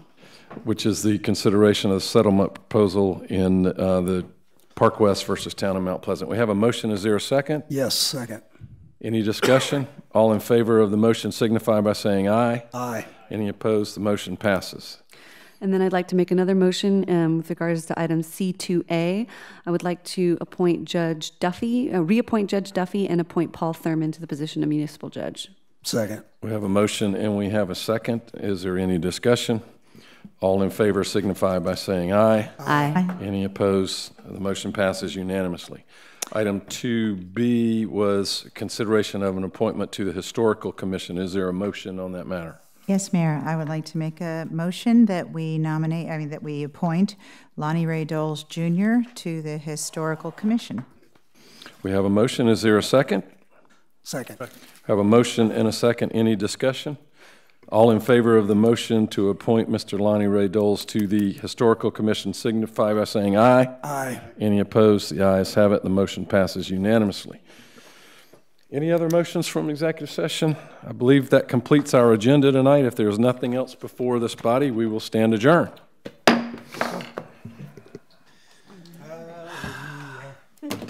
That wasn't bad. Thank you, Mayor. Good job getting us through that. That wasn't bad. A lot of information. So you go and get a drink of water? I'm due for some bottled water. That Ellis Leeseman. Thank you, Dave. Thank you, sir. Have a good night. Oh, don't forget your Christmas ornaments. Everybody, your Christmas ornaments.